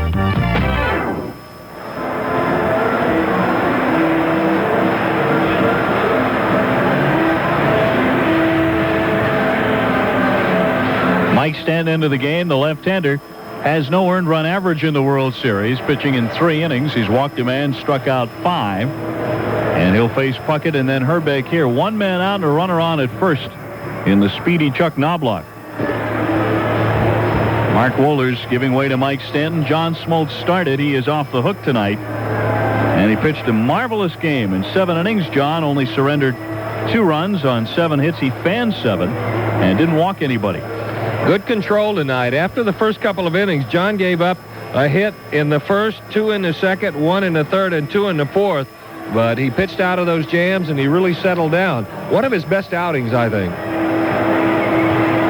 But he has no chance to win it. That'll be up to the bullpen. And it might hinge on what happens here with Puckett at the plate. He's flied to right, singled, and grounded out to second tonight. A .319 hitter during the season, only 133 in the World Series. Kirby started very cold in the American League Championship, but caught fire, and over the last 3 games, he had a bunch of hits, wound up hitting .429 with 6 RBI. This is a little against the book, too, bringing in a lefty to face Kirby Puckett. Kirby hit over 400 off lefties this year. 406. He's a great hitter. The Braves have shut him down so far. He swings, hits a high fly pretty deep to right. Justice has room, though. He turns and makes the catch. Stanton got the right-hand hitter. And this is the guy he was probably brought into the game to knock down, and that's Ken Herbeck. Heck, that works so well. Bring in a lefty to pitch to a righty. Let's bring in a righty to try it against Herbeck. He made a heck of a pitch on Kirby Puckett. Fastball running out away from him, and Puckett, who doesn't take too many, jumped on it and hit a nice lazy one to David Justice. Herbeck 0 for 3 tonight, hitting right at 200 in the series. Here's the set pitch, fouled back to the screen. It's 0-1. Mike has that high leg kick, of course, so watch out for Knobloch at first base.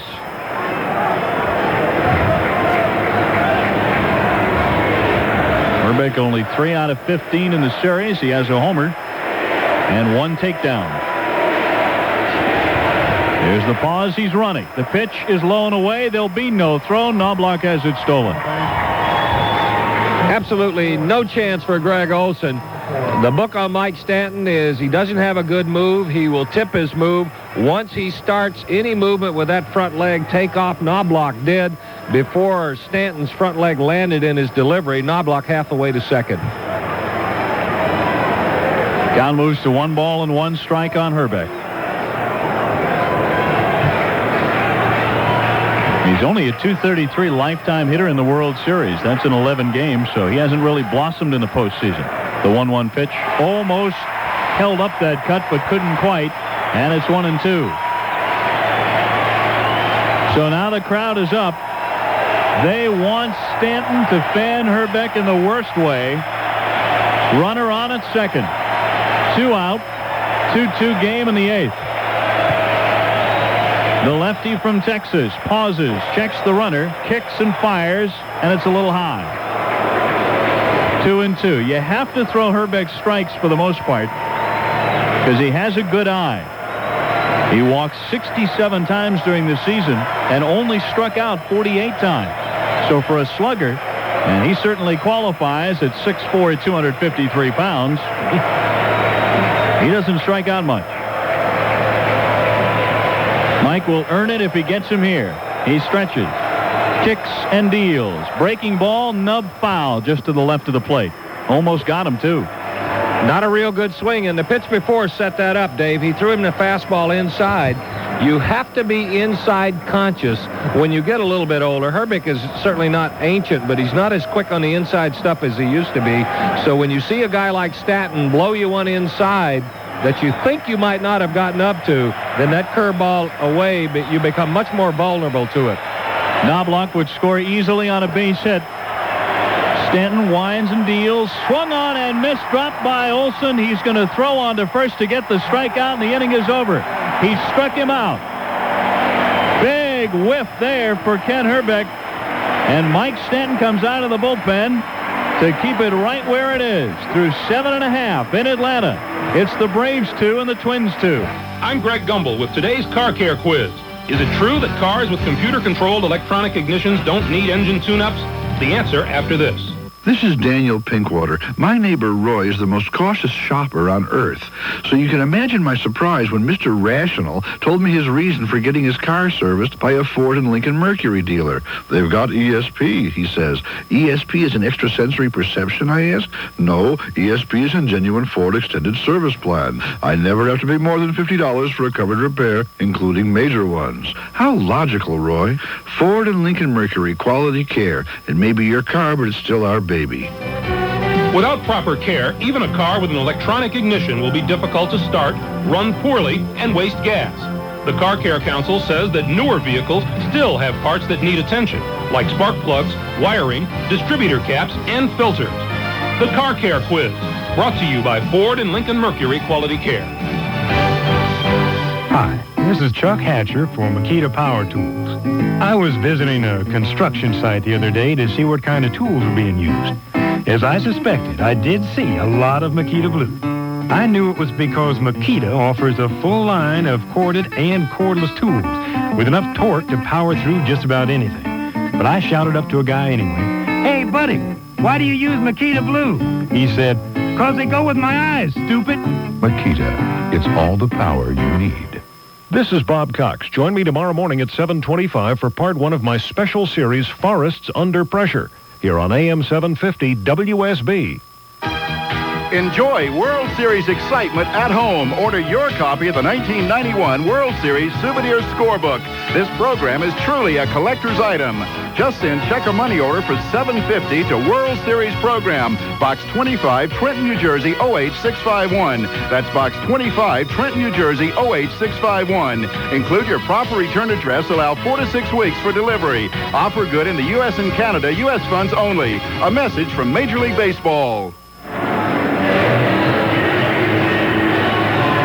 Bottom half of inning number 8 from Atlanta, Fulton County Stadium. Dave O'Brien, Don Sutton, Skip Caray, Pete Van Wieren joining in. Don, I don't think there will be such a thing as a relaxed moment for the rest of the 91 World Series. It's the American League champs 2, the National League champs 2, and we're going right down to the wire again. And can you recall, I know you, like I have, followed the World Series. You try to shut down everything that's going on in October, going all the way back to the earliest days of childhood to get a chance. I can't remember as many as exciting as, and we're only in the fourth one. I mean, it seems like we've been doing this for a month. With all the one-run games, all the gut-wrenchers, all the frayed nerves because of the National League Championship, and now it's carried over into the biggest series of them all. Ronnie Gant will lead it off against Willis. Then it's David Justice and Sid Bream. The right-hander is winding in the first toss. Finds the mark on the outside corner for called strike one. Ronnie has grounded out, singled, and walked. He's 5 for 16, a healthy .313 in the October Classic. Here's the kick and the 0-1 pitch. It's in the dirt outside, 1-1. Remember that number. The home team has won 20 of the last 26 World Series games, including what happened early this morning.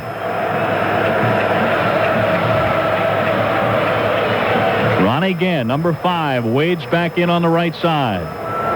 He's enjoyed a fine postseason. The 1-1 home. Swung on, hard hit grounder to third. Gobbled up by Pagliarulo. He throws across. Good throw gets him. One man out. Crowd this evening, 50,878. Same number we had last night.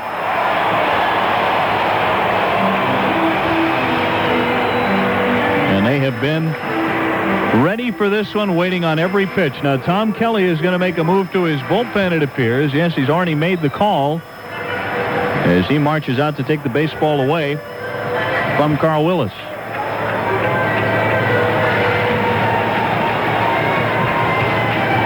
And he's already made up his mind. So Tom Kelly is going to make a pitching change. And the new pitcher for the Minnesota Twins is Mark Guthrie.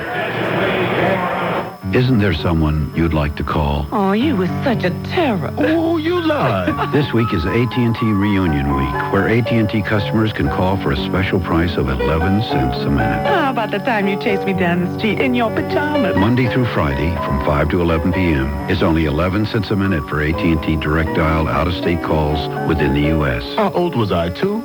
So what are you waiting for? Give someone a call this week. AT&T, all you need to reach out. Does not apply to all AT&T calling plan calls. Oh, Beth, I love you so much. And I love you. Life is so cruel to have only given me one of you. If there was any way, I'd have 1,000 Davids. Oh, Beth. Oh, Beth. Oh, Beth. Just a reminder, when you think duplication, think Mita Copiers. Mita, the image specialist. Call 1-800-ABC-MITA. I love you, David. Oh, Beth.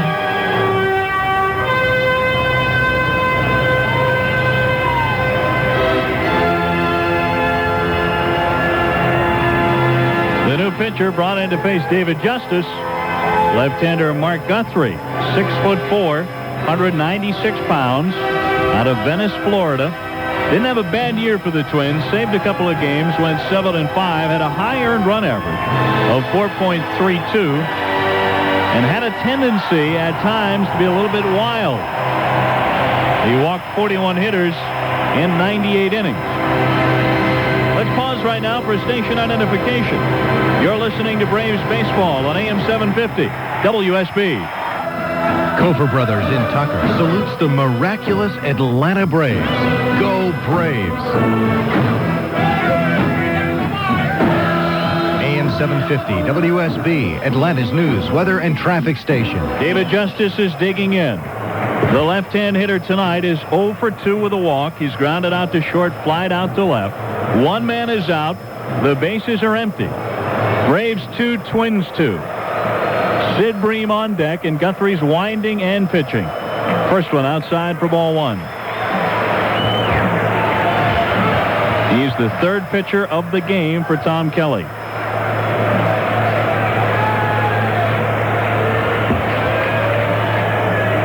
The look in. The kick and throw. That's on the outside corner for a called strike, 1-1. Left-hand hitters really had a field day with Guthrie during the regular season. Batting .337 off of this guy. The 1-1 pitch in the dirt bounces all the way to the backstop. 2-1. So if he is brought in to face two left-hand batters, and the Braves are well aware he's had some difficulty, Atlanta will be swinging the bats.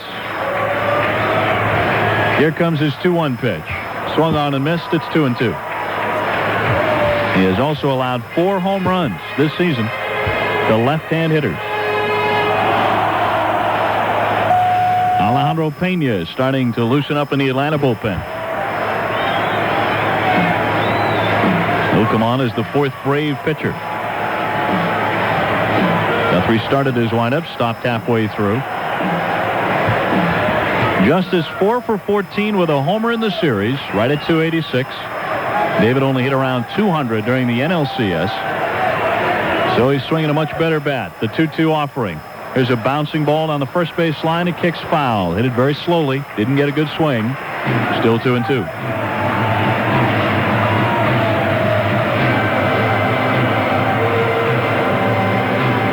Airtime tomorrow night for Game 5 right here. 8:03. Tommy Glavine against Scott Tapani.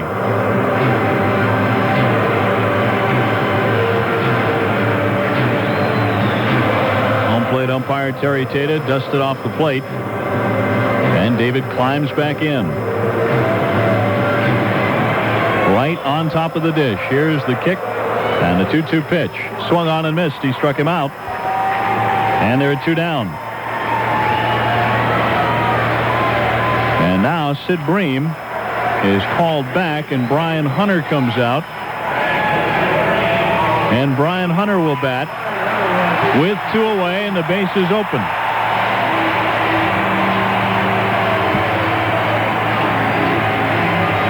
Brian 1 for 9 in the World Series. No homers, 1 RBI. But you all know what he can do at one swing. We're in the last half of the 8th inning. In a 2-2 tie. And the first pitch to Hunter is taken low for a ball. Greg Olson on deck.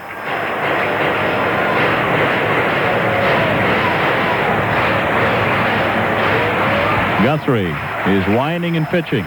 Outside, 2-0. Guthrie, one of the guys on the pitching staff, gave up the most home runs. He gave up 11 dingers in 98 innings.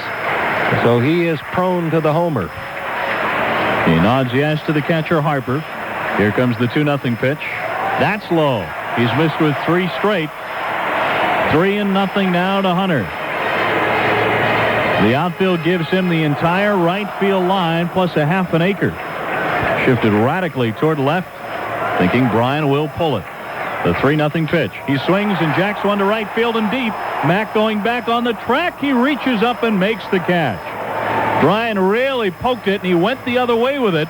But the outfield had him played well. And in the alley, Mack hauled it in on the warning track. Braves go 1-2-3. We move to the 9th. Still tied 2-2. Listen to the machines of the night. They're more sophisticated than ever. Fuel injection, overhead cams, multi-valve. Fact is, the closer tolerance design of today's car engines demands high-tech protection. They rev higher and run hotter, creating greater stress and harmful deposits. Space-age alloys, variable valve timing. Will your motor oil meet the challenge? It will, if it's Kendall. Nothing protects a high-tech engine against heat, stress, and wear better than Kendall motor oil. Listen to your high-tech engine. Intercoolers, turbochargers. Your engine is demanding the high-tech protection of Kendall. To maximize the life of your engine and the performance of your car, pour in the protection of Kendall motor oil. Now you can pour in the protection with Kendall motor oil at all AutoZone locations in the greater Atlanta area. Because the cars of the 90s demand high-tech protection, make sure you pour in Kendall motor oil to meet the challenge. Baseball players know that if they work hard and become the best, they could make the All-Star team. Blimpie Subs and Salads, with 80 Georgia locations, has spent 26 years developing an All-Star team of great sandwiches and salads. The MVP of their team is their Blimpie Best. A delicious fresh sliced sandwich made with 3 types of ham, salami, provolone cheese, topped with fresh cut lettuce, tomatoes, onions, and their special oil, vinegar, and oregano. It's a hit every time. Blimpie's other great players include roast beef, mouth-watering turkey, dolphin-safe tuna, and their Blimpie Lights menu for those calorie-conscious fans, plus mini meals for those little leaguers. And hitting cleanup for Blimpie's All-Stars, their 6-foot and 3-foot Blimpie's Blast Party sandwiches that'll feed the whole team. Make that both teams. Blimpie hits a home run every time with the very best subs and salads in the league because they're always sliced fresh. Visit an All-Star Blimpie store today and ask for the best. The Blimpie's best. Join us tomorrow for Atlanta's morning news, weather, and traffic reports. Braves highlights between 5 and 9 a.m. and a look at J. Edgar Hoover, the man and the secrets, on AM-750 WSB. We take you now to the 9th inning of World Series game number 4. And Mike Stanton stays on to do the pitching. He'll face Brian Harper, Shane Mack, and Mike Vallierulo here. Braves 2 and the Twins 2. And the Braves make one defensive change. Brian Hunter remaining in the game as the first baseman.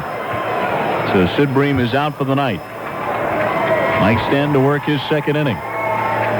2 runs, 7 hits, no errors for the Twins. 2 runs, 7 hits, no errors for Atlanta. Twins got a run in the second, another in the 7th. Braves scored in the 3rd and in the bottom of the 7th. First pitch to Harper, catches the outside corner for a strike, and a good start for Mike Stanton. Been a good game for Harper. He's 2 for 3 with a double and a single, and he scored a run to make him 6 for 12 in the series. The pitch way outside for a ball. It's 1-1. Twins have hit another homer tonight. That was Vallierulo in the 7th inning. So they banged out 7 in the World Series already. Here's the set, kick, and throw. It's cut on and fouled away. 1-2.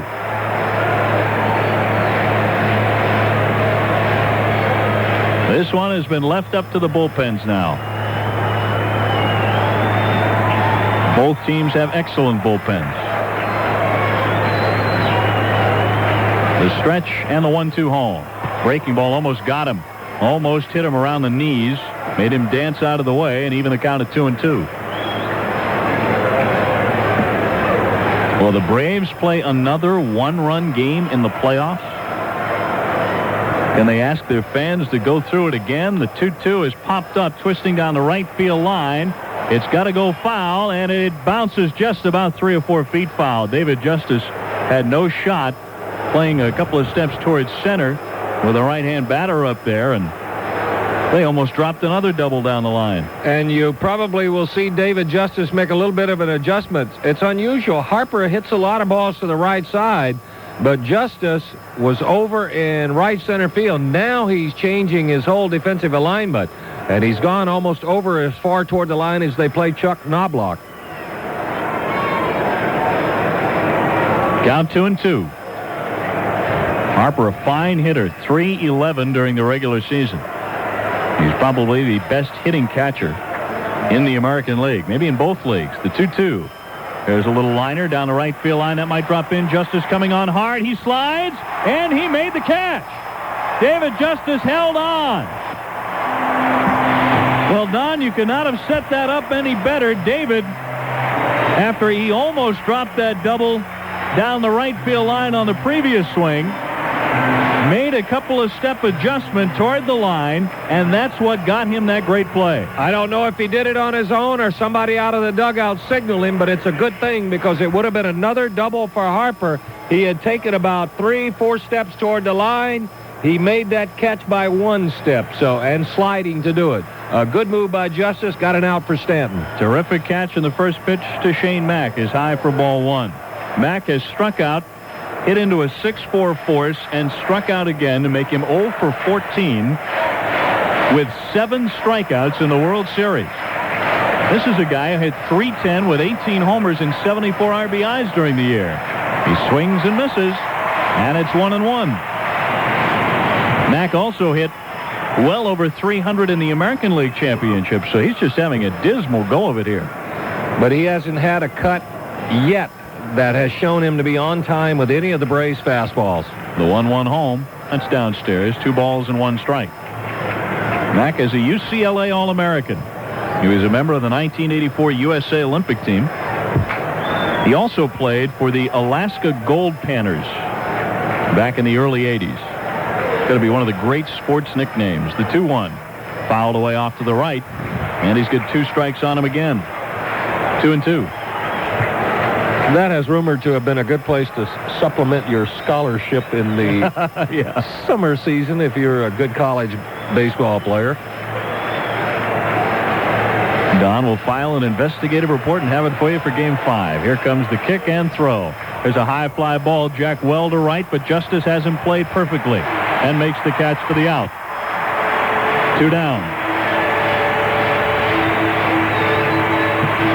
Now Mike Pagliarulo was going to hit. He will be called back, and instead Scott Leyes will bat for him. And the Braves will not mind that substitution at all, because Pagliarulo went 3 for 3 with 2 RBIs, 2 singles, and a solo homer. He killed the Braves.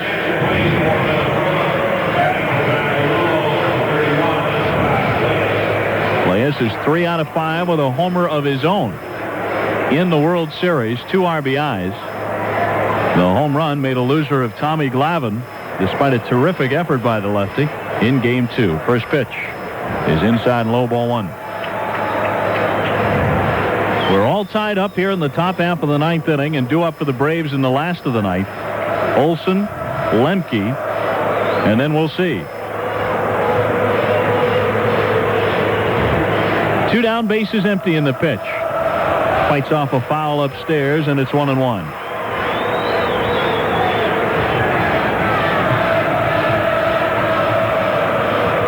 If the Braves pull this one out and win it by a run, it'll be the 7th 1-run game Atlanta would have played in the 1991 playoffs, including the National League Championship. The 1-1 home. Breaking ball, a little high. 2-1. Mike Stenton stares out to the outfield. He wanted that pitch. The idea is to throw pitches that fool the hitters, not pitches that fool the hitters and the umpires. That may have done both. Leyes, the right-hand batter. He waits. Stanton stretches, and the 2-1 pitch. In for a strike. That time he threw the curve on the inside corner and landed a beauty. 2-2. And here comes the crowd again. Everybody's standing except about 50 Twins fans, but they're being ground out. Here comes the 2-2 to Leyes. Fouled back to the screen. Count holds. 2 men are out. If you're Leyes, you have to have curveball in your mind. He should have already been called out on 2 great ones that Stanton threw back-to-back. Instead, it's 2-2. So when Stanton came back with the fastball, he was about a foot late on it. It has been another great baseball game for the Atlanta Braves. Stanton trying to make it a little better. The 2-2. Fouled away again. Looper to the right.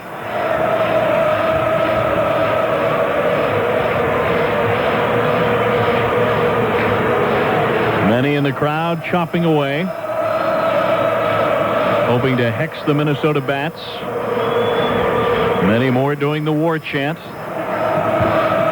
Those who've been the trademarks of an afternoon or evening of baseball in Atlanta. In this remarkable miracle season of 1991. The lefty comes home. Breaking ball. He almost swung. Held his cut. They appeal to first base umpire Rick Reed, but the American League ump says no swing, and it's 3-2. I'll tell you, Leyes is batting still just by a thread. He was struck out a couple of times and has won it back. But he's still alive. Stanton trying to nail him down. The 3-2 pitch. Line drive to left coming on Smith. He makes the catch. Oh, that was a rocket shot. Lonnie had to get that glove down in a hurry and made a fine running catch. They go 1-2-3 in the ninth. The Braves will try to win it. Coming up next, your score after 8.5. The Braves 2, Minnesota 2. Check Check out these specs. 4 channels, amplifier, subwoofer, beta input transistors for clarity, loads of volume, plus terrific bass response. Sounds pretty good. Are you kidding? It sounds awesome. Listen. Introducing Odyssey, the new automotive sound barrier breakthrough from Delco Electronics. Available only on Chevy Cavaliers and S10 trucks, and on Geostorms, tractors, and Metros. You won't just hear it. You'll feel it. Sound the town! How do you stop a common thief? Hire him. I am a thief, perhaps, but not common. Exceptional. And the condition of your parole is this job. As head of security for my old stomping grounds. Rather poetic, don't you think? Palace Hotel is no stomping ground. We cater to the rich and famous.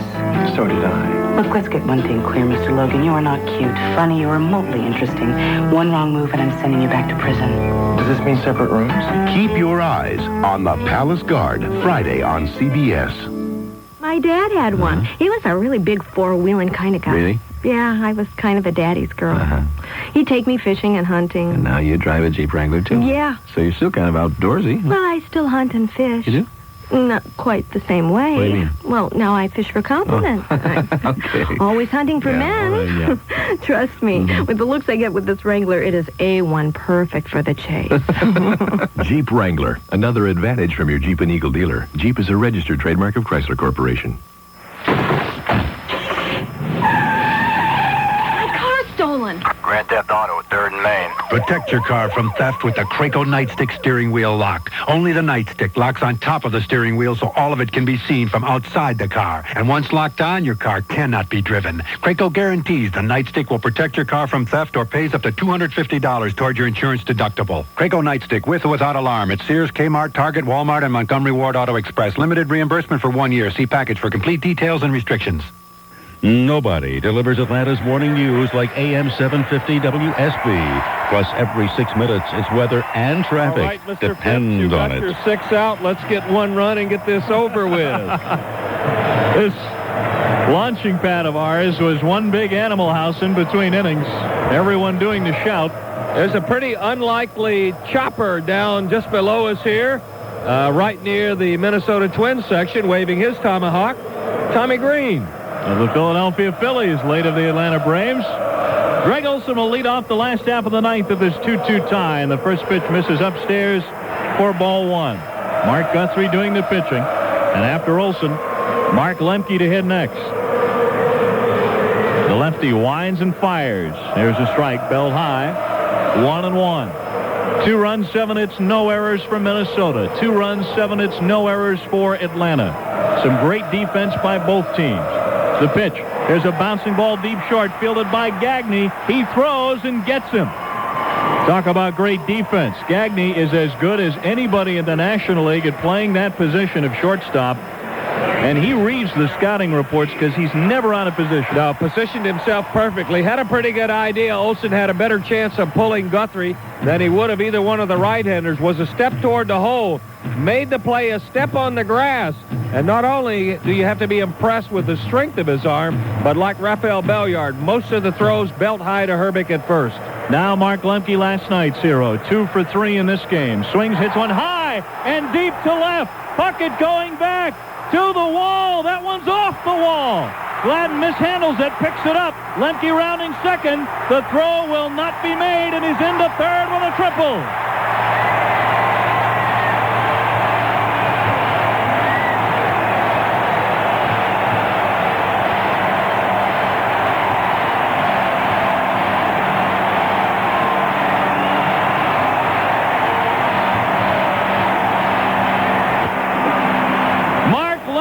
Third hit of Game 4. Last night he had the only hit that mattered. Well, now he's 90 feet away, smoking a triple off the left center field fence. And Jeff Blauser will bat with 1 man out, with a chance to tie it with 1 swing. That is tie the World Series at 2 games apiece. The infield is in close. The outfield is in close, and now time is called as Harper comes out to the mound. Activity in the Minnesota bullpen. They've got Bedrosian starting to throw. Blauser to bat. A single wins it and ties it at the same time. Wins the game, ties the series. Be interesting to see how Tom Kelly plays this, Dave. He's got the infield in right now, but he hasn't decided what he's going to do. I think he was just buying time for Bedrosian to get ready. Lemke's run is the only one that counts. Usually by the book, you walk the bases loaded here and try to set up the force play, but it may not be the way the American League manager handles it. Well, the other factor at work here is Blauser's great success against left-hand pitching. 305 against lefties this season. And with runners in scoring position, he was a .320 hitter. But Kelly ignores all that and walks away from the mound, leaving Guthrie out there. We'll see if it comes back to kill him. The American League Manager of the Year, according to Associated Press, Bobby Cox, the National League Manager of the Year. And just prior to stepping into the dugout, he pointed a finger down to the bullpen to Bedrosian. Bedrosian nodded yes, and they are going to put Blauser on. They're going to intentionally walk him. There's ball one outside. Probably what you're going to see is either the Twins walk the bases loaded, Frank Cabrera's in the on-deck circle, and have Bedrosian face Lonnie Smith, or if Cabrera is announced, what are some options for Bobby Cox if he decides to bring in Steve Bedrosian? He still has Jerry Willard, but Willard is the only left-hander that is available to Bobby Cox right now. Jeff Treadway and Tommy Gregg have already batted in the game. Here comes ball 4, intentionally wide, and Jeff Blauser marches down to first base. He's been intentionally passed. So that puts men on the corners with one man out. Cabrera walking out of the on-deck circle. Batting in the number 9 spot for Mike Stanton. Looks like Bedrosian is ready if Kelly decides to go for him, and it looks like he is. He has left the Minnesota dugout. And here comes Bedrock. So he waited until Cabrera was announced. So Cabrera is officially in the ballgame. I was going to say Francisco Cabrera will hit. But we'll see what they choose to do with him with Lonnie Smith to bat next. And Lonnie Smith has already homered and singled in the game. So manager Tom Kelly makes a pitching change for the Minnesota Twins, and the new pitcher is Steve Bedrosian. The more, the merrier. Perhaps that's why the average American shops at over 400 different places each year, which sounds like a lot, until you consider all the places that welcome the Discover cars. And should your brakes need servicing, Sears Road Handler Brake Service is so complete, the shoes and pads are guaranteed for the life of your car. Coast to coast. Ask a Sears brake specialist for details. Hey, who's going to back you better in Sears?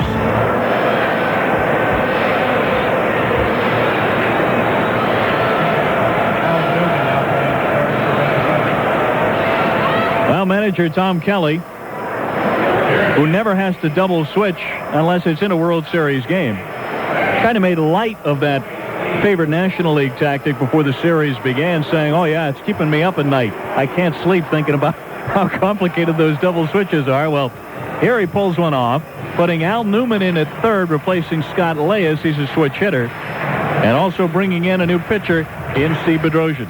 And for Newman, his most normal position is second base. He's played all 4 of the infield positions. And in emergency, he can play in the outfield. Didn't have a real good year offensively, hit 191, but the matchup that he wanted was to get the right-hander against Cabrera and force Bobby Cox to make a move. He's going to have to do it. He'll probably counter with Jerry Willard. And he will. Jerry Willard has a bat, and he is striding up to home plate. One man out. Braves have runners on the corners. Lemke has tripled. Jeff Blauser has been intentionally walked. That sets up the force in the middle. So the wheels are turning for both managers now. And Steve Bedrosian, who still makes his home in Duluth, Georgia, despite leaving the Braves in 1985, is on to do the pitching. When you look down on the bench, he is going to face Willard. Willard a double play threat because he doesn't run well. Here's the set by Bedrosian and the pitch. taken inside for ball one. During the regular season, Bedrosian was kind of up and down for the Twins. Went 5-3 with a 4.42 earned run average. He did pitch in 56 games. He saved 6 of them. It's a 2-2 tie in the 9th inning. Here comes the 1-0 pitch. Popped it back out of play for a strike. And it's 1-1 to Willard. Batting in the World Series for the first time and a chance to be the hero for the next 24 hours. Let's hope it doesn't happen, but if we go to extra innings, Bobby Cox is now left with only one player on the bench, that being Keith Mitchell. Look at how close in the Minnesota outfield is playing. They won't give up anything in front of them. Here's the pitch. Popped it up, twisting out of play to the left.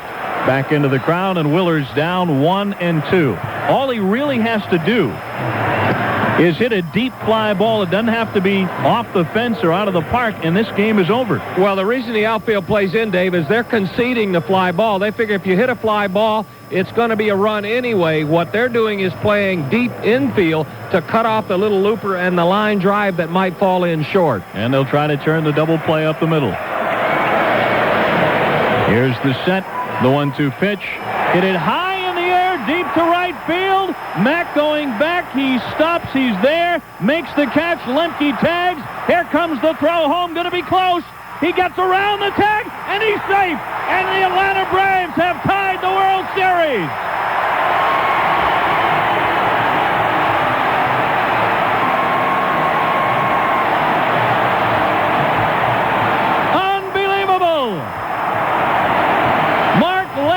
Danced around the tag. Harper, absolutely furious, threw down his helmet, threw down his glove and his mask.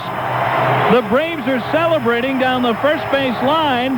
The umpires are explaining the call to the Minnesota Twins, but the ball game is over. Atlanta has won it. 3-2, the final score. We watch it again on the replay. Harper ever laid a glove on him. He just bounced into him. But I don't think he ever put the tag on him. The Braves have tied the 1991 World Series with another thrilling one-run victory. 3-2 in the bottom of the ninth. They win it on a sacrifice fly RBI by Jerry Willard.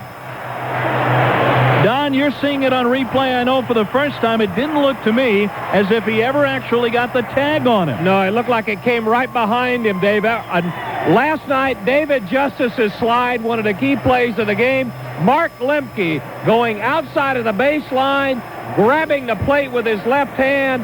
Man, those have been two of the key plays in the series. And nobody wants to go home. He missed him. Nobody wants to leave. Everyone up and shouting and chanting and dancing. And Willard is the man they're dancing for. Can you believe that? Jerry Willard, after all those years in baseball, all those trips down in the farm system, all those terrible bus rides and bad cheeseburgers. And here he is, lofting a fly ball medium deep to right field in World Series Game 4, allowing Mark Lemke to tag from third and score while scooting around Harper's tag at home plate. I must say it was an excellent throw by Mack. It was on the money. Lemke was just a little bit quicker. And the World Series is all knotted up at 2 games apiece. The Braves win another that just knocks your socks off. 3-2 the final. We'll start wrapping it up right after this. On AM-750, WSB. And I suppose with all this going on, you expect me to give the totals, don't you? I know that Atlanta won it by 1, and that's all they had to. That's right. That's your total, folks. Everybody go home. For the Braves, 3 runs, 8 hits, no errors. They stranded 8. Minnesota 2 runs, 7 hits, no errors. They stranded 5. And Pete Van Wieren, if you're listening up there, correct me if I'm wrong on any of these. Mike Stanton gets the win. Another great job by Stanton out of the bullpen. Guthrie gets the loss. And there will be A game 5, and we are all even. This baby has become a best 2 out of 3. Dave will be right back with the star of the game after this timeout on WSB AM-750. WSB. I don't think anyone's going to clear out of here until the start of Game 5 tomorrow night. The way this crowd is savoring and soaking up another miraculous Atlanta Braves win. Well, the Braves don't know how to win any other way. And they stop your hearts, but they pull out another one and have now tied the World Series 2 games apiece. And as Don Sutton pointed out a couple of moments ago, it's now best 2 out of 3 for the 1991 World Championship. And the Braves can get a leg up by making the sweep complete tomorrow night with a victory. 3-8-0 for Atlanta, 2-7-0 for Minnesota. And the star of this one, as he was last night, Mark Lemke, going 3 for 4 with a single, a double, and a triple. The triple coming with 1 out in the last half of the 9th inning after an intentional walk to Blauser. Jerry Willard, who also is a big star in this one, lofted a fly ball to right with the infield in and the outfield in. And Matt caught it, made a fine throw to the plate. Very close play. Harper, however, did not get the tag on Mark Lemke on every replay we have seen. He just tried to sort of bunch him off the plate, but he couldn't do it. Lemke slid around him, made a terrific play, scoring the game-winning run in the 9th inning. And Mark Lemke is the star of the game. For that, he'll receive a Bulova watch from Friedman's Jewelers. You can open a charge account there anytime you like. Braves win 3-2. We'll be back to continue wrapping up World Series Game 4 right after this.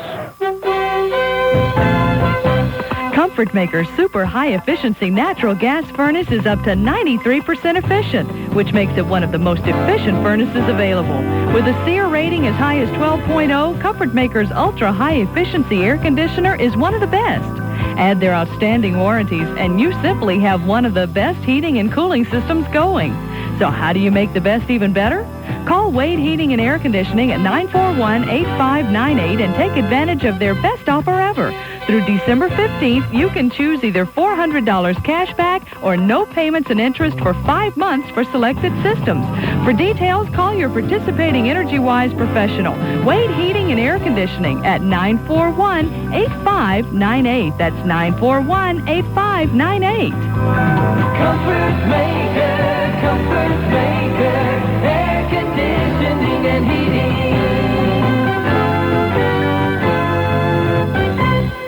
So, what are you going to say on the interview? Shoot the ball. I'm going with the poverty angle. They'll feel sorry for me and hire me on the spot. Pity's good, but it won't work. Why not? Your department store taste will give you away.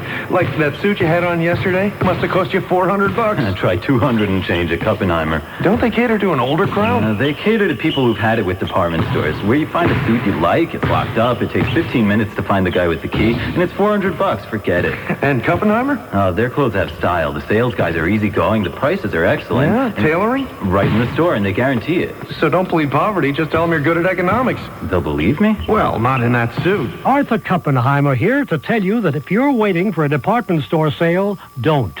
Come to Kuppenheimer Men's Clothiers, where the prices are low every day, and where you also get expert tailoring and an unconditional guarantee. Come to Kuppenheimer and see that our values really do fit your values. Kuppenheimer Men's Clothier has 11 convenient locations in the greater Atlanta area. It's time for Letters to Dave, brought to you by Wendy's and its founder, Dave Thomas. A Wendy's customer in the chicken parts business, right? Sure, Dave. I recently had a Wendy's grilled chicken sandwich, and I thought, wow, what a sandwich, and wow, what a business opportunity. As sales representative for Chicken Parts or Us, I can provide you a cheap alternative to the whole boneless breast you currently use. We call it bits and pieces. We chunk and form parts into any shape you'd like. Legs, breasts, heck, even a miniature 57 Cadillac. That's our classic series. We've saved some of your competitors a lot of money this way, and frankly, Dave, a whole chicken breast is great, but our slogan is, if you can make it out of parts, let's do it. Call you next week. Sincerely, Bill Hudson. Here, Bill. Our customers like Wendy's grilled chicken sandwich just the way it is, made with a whole boneless breast of chicken. As we say in the chicken business, don't call me, I'll call you. Your friend, Dave Thomas. Show your brave support by wearing the Tomahawk headband, available while supplies last at Wendy's on Monday and Tuesday, and at the AM-750 WSB Tomahawk tent at Stadium on Tuesday. This is Bob Cox. Join me tomorrow morning at 7:25 for part 1 of my special series, Forests Under Pressure, here on AM-750 WSB.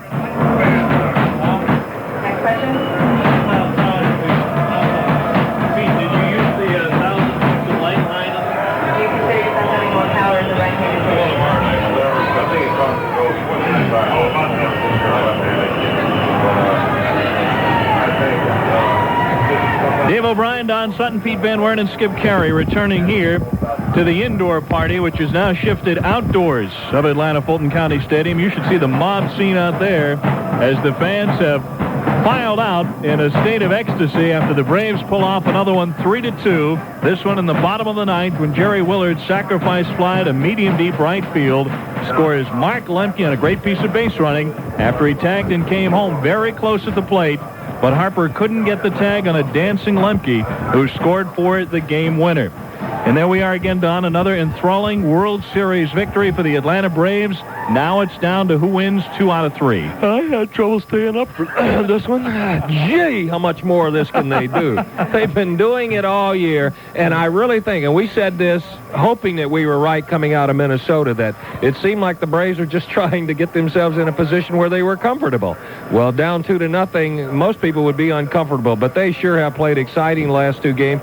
Best 2 out of 3, you couldn't ask for more. Well, these last 2 have been real classics, Pete, and the Braves winning both of them only heightens everything. But, you know, when you're desperate and you have to win 2, I guess you play that way if you're the Atlanta Braves. As Don pointed out, they always play better when they have to. Well, like Bobby Cox was saying before the game today, we've been in the same situation, it seems, for the last 2 months, having to win a game to either tie up the division or to tie up a playoff series or to tie up a World Series. And every time this club has been asked to do something, they have come back and done it every single time. Well, Skip, maybe it says more about the Atlanta Braves that the 2 stars of this game were Mark Lemke and Jerry Willard.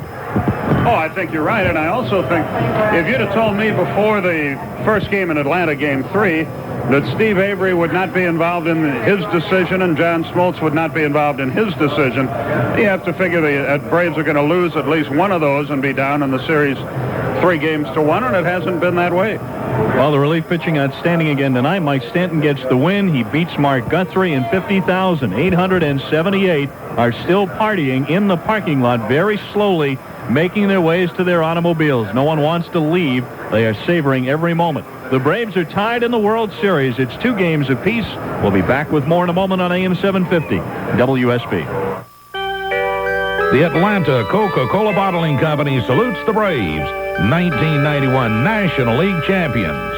Well, sure Holt started dealing and soon became the feeling that things would start to change in just a while. But who would have thought that Clavin would have the season he's having? And down at the launching pad, baseball was back in style. I'm talking baseball. Justice and Cabrera talking baseball. Terry, what a fella. Gant and Bream with Payne, you're getting the save. And soon the tomahawk became the rage. I'm talking baseball. Baseball and the Braves. Congratulations, Braves, on capturing the National League pennant. And from the Atlanta Coca-Cola Bottling Company and all of Georgia, best of luck in the series. Tomahawk this town to the title. Tell me, sir, how do you think Buick improved the all-new LeSabre for 1992? Well, that's a tough act to follow, but they probably made it better. Better? Yeah, I mean, why would they have changed Buick's best-selling car at all if it weren't to make it better? Exactly. New LeSabre styling isn't just more beautiful, it's more aerodynamic. Which means it's better. There's more horsepower from its improved 3800 V6. Better. And a larger trunk with a low lift-over design to make loading and unloading easier. That's better on your bag, isn't it? LeSabre's new interior is even roomier. I knew that. And with a standard driver's side airbag and available anti-lock brakes, it's safer, too. Better yet, huh? And you know, even with all these changes, you still get that same great Buick quality that goes hand in hand with the name LeSabre. So, basically, what you're trying to tell me is that this new LeSabre is... better. Aha.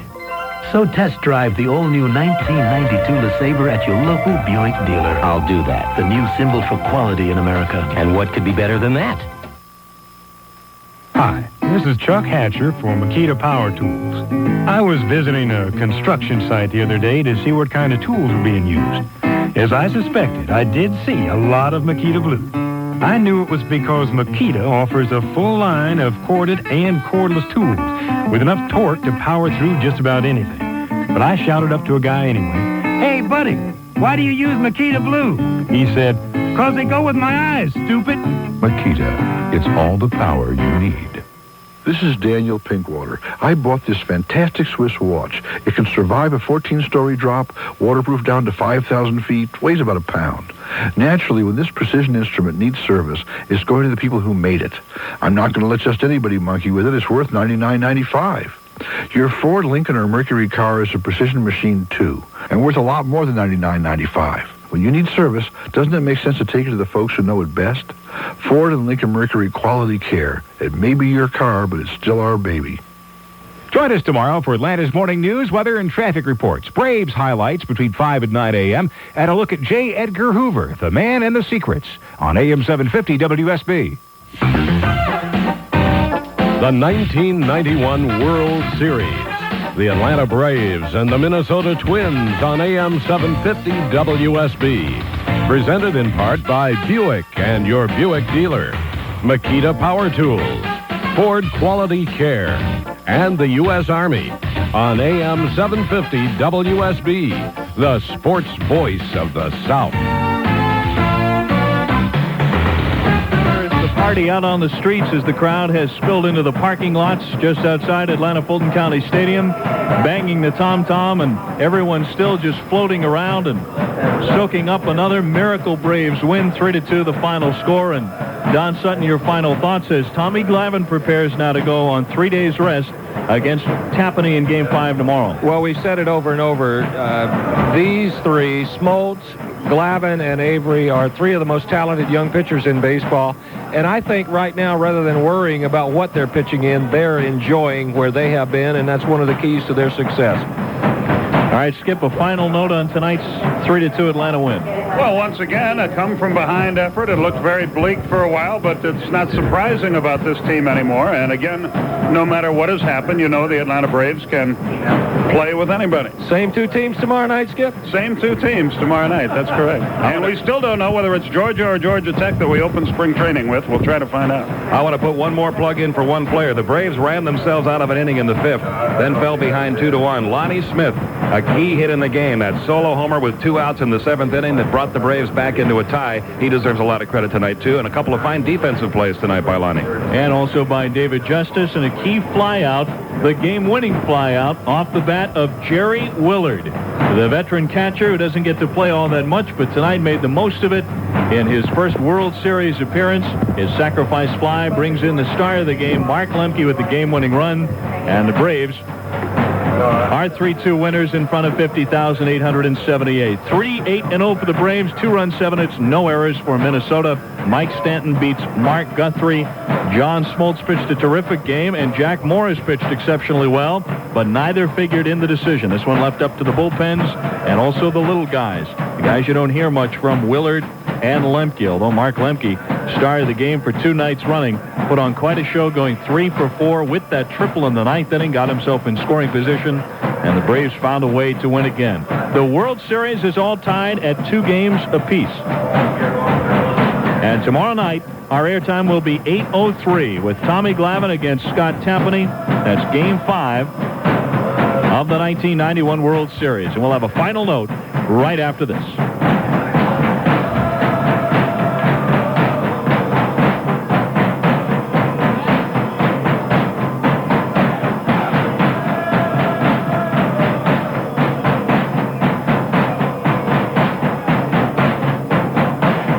Trying to find the best route to work? Trust the traffic on AM-750 WSB with Captain Herb Emery and Joy Cashin. Our Skycopter and Skyplane are in the air more hours than anybody. AM-750 WSB. News, weather, traffic. Depend on it.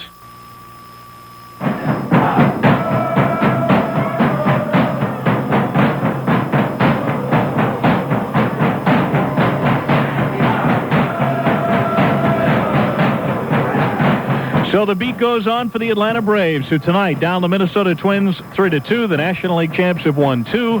The American League champs have won 2. The series in a 2-2 knot. And tomorrow night, the rubber match, as the Braves will send out Tommy Glavine to try to get the advantage and take a 3-2 series lead back up to Minnesota, and then they would only have to win one of the 2 games there in the Metrodome. 3-2 the final. And one fascinating note, the Atlanta Braves have now played 11 playoff games, and 7 have been decided by 1 run. Let's hope tomorrow night we can get about 15 runs on the board and cruise, but the way this series is going, as did the National League Championship, it's just playoff baseball, and there is no such thing, it seems, as a safe lead or a relaxing moment. But the way things are going, you wouldn't want one. Braves win 3-2, and for Skip Caray, Don Sutton, Pete Van Wieren, and our producer-engineer Rick Shaw, this is Dave O'Brien. Thanks so much for being with us. The Braves have tied the series with a Game 4 victory. Final 3-2. Have a great night and a better morning, everybody. Atlanta Braves baseball. It's a brand new game. Good to have you along. Hope you're ready to cheer. The 1991 World Series, the Atlanta Braves and the Minnesota Twins, was brought to you by Texaco, by Wendy's, by Georgia Power Good Sense Program. Good Sense saves you energy and money. By Sherwin-Williams. It's wild.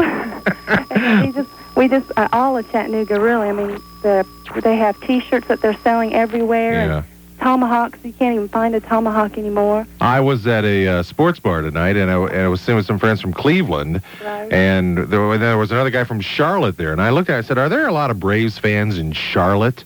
The guy from Cleveland popped up and said, hey, we've got Braves fans in Cleveland, man. That's right. I think for some reason, other than perhaps Minnesota, I think the Braves really are America's team. Yeah, I do too. For some reason, Minnesota thinks they've got a lock on it, but I know many people in the Midwest are rooting for the Braves. Yeah, my dad is from South Dakota, and he loves the Braves.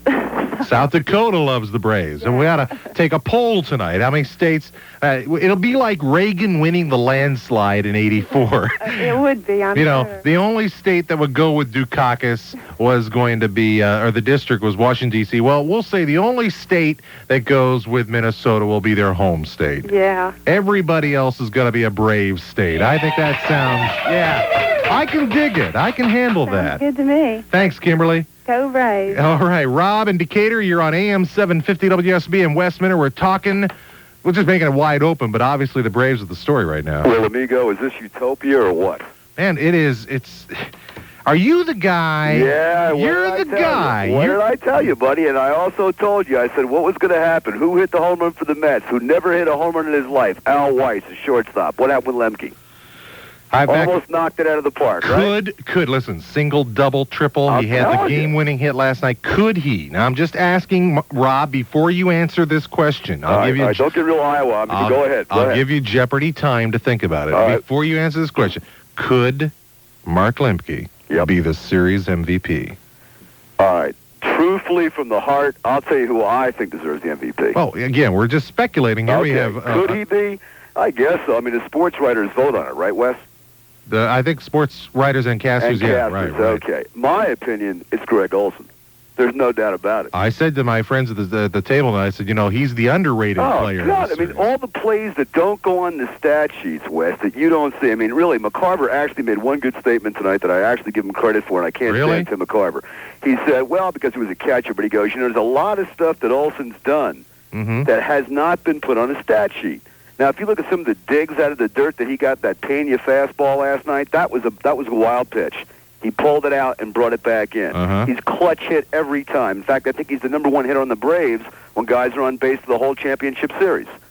Does this guy deserve something or what? He's caught every game except for what? One couple of innings. A couple of innings of a game. Or I can't remember. I heard Dave O'Brien say one night it's either 2 innings out of a game or maybe it was another game. Maybe it was the game after we clinched Right. that Sunday game. Okay, but I mean, how much can a guy play? What else can somebody do that Olsen hasn't done? I mean, tell me. I think you've made the point, that point, and Lemke. Look at the guy. It was the unexpected players who are being the heroes. Well, that's what I told you. Not to take anything away from Dave Justice or Terry. I mean, Terry had a 154 batting average before he hit the homer tonight. Right.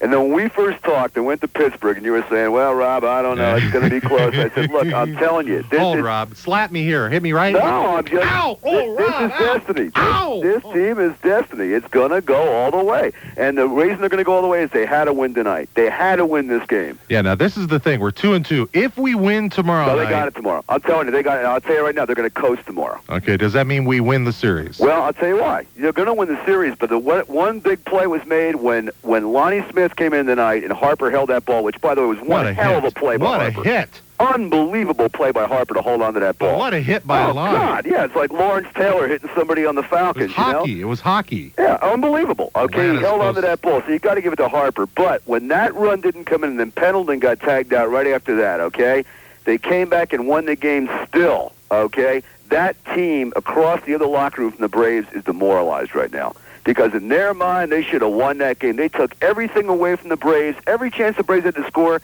they stopped them. And then what happens? Lemke gets up just like Al Weiss did in the 1969 series against the Orioles. We're going to kick the Mets' butt all over the field. The Mets didn't have a chance.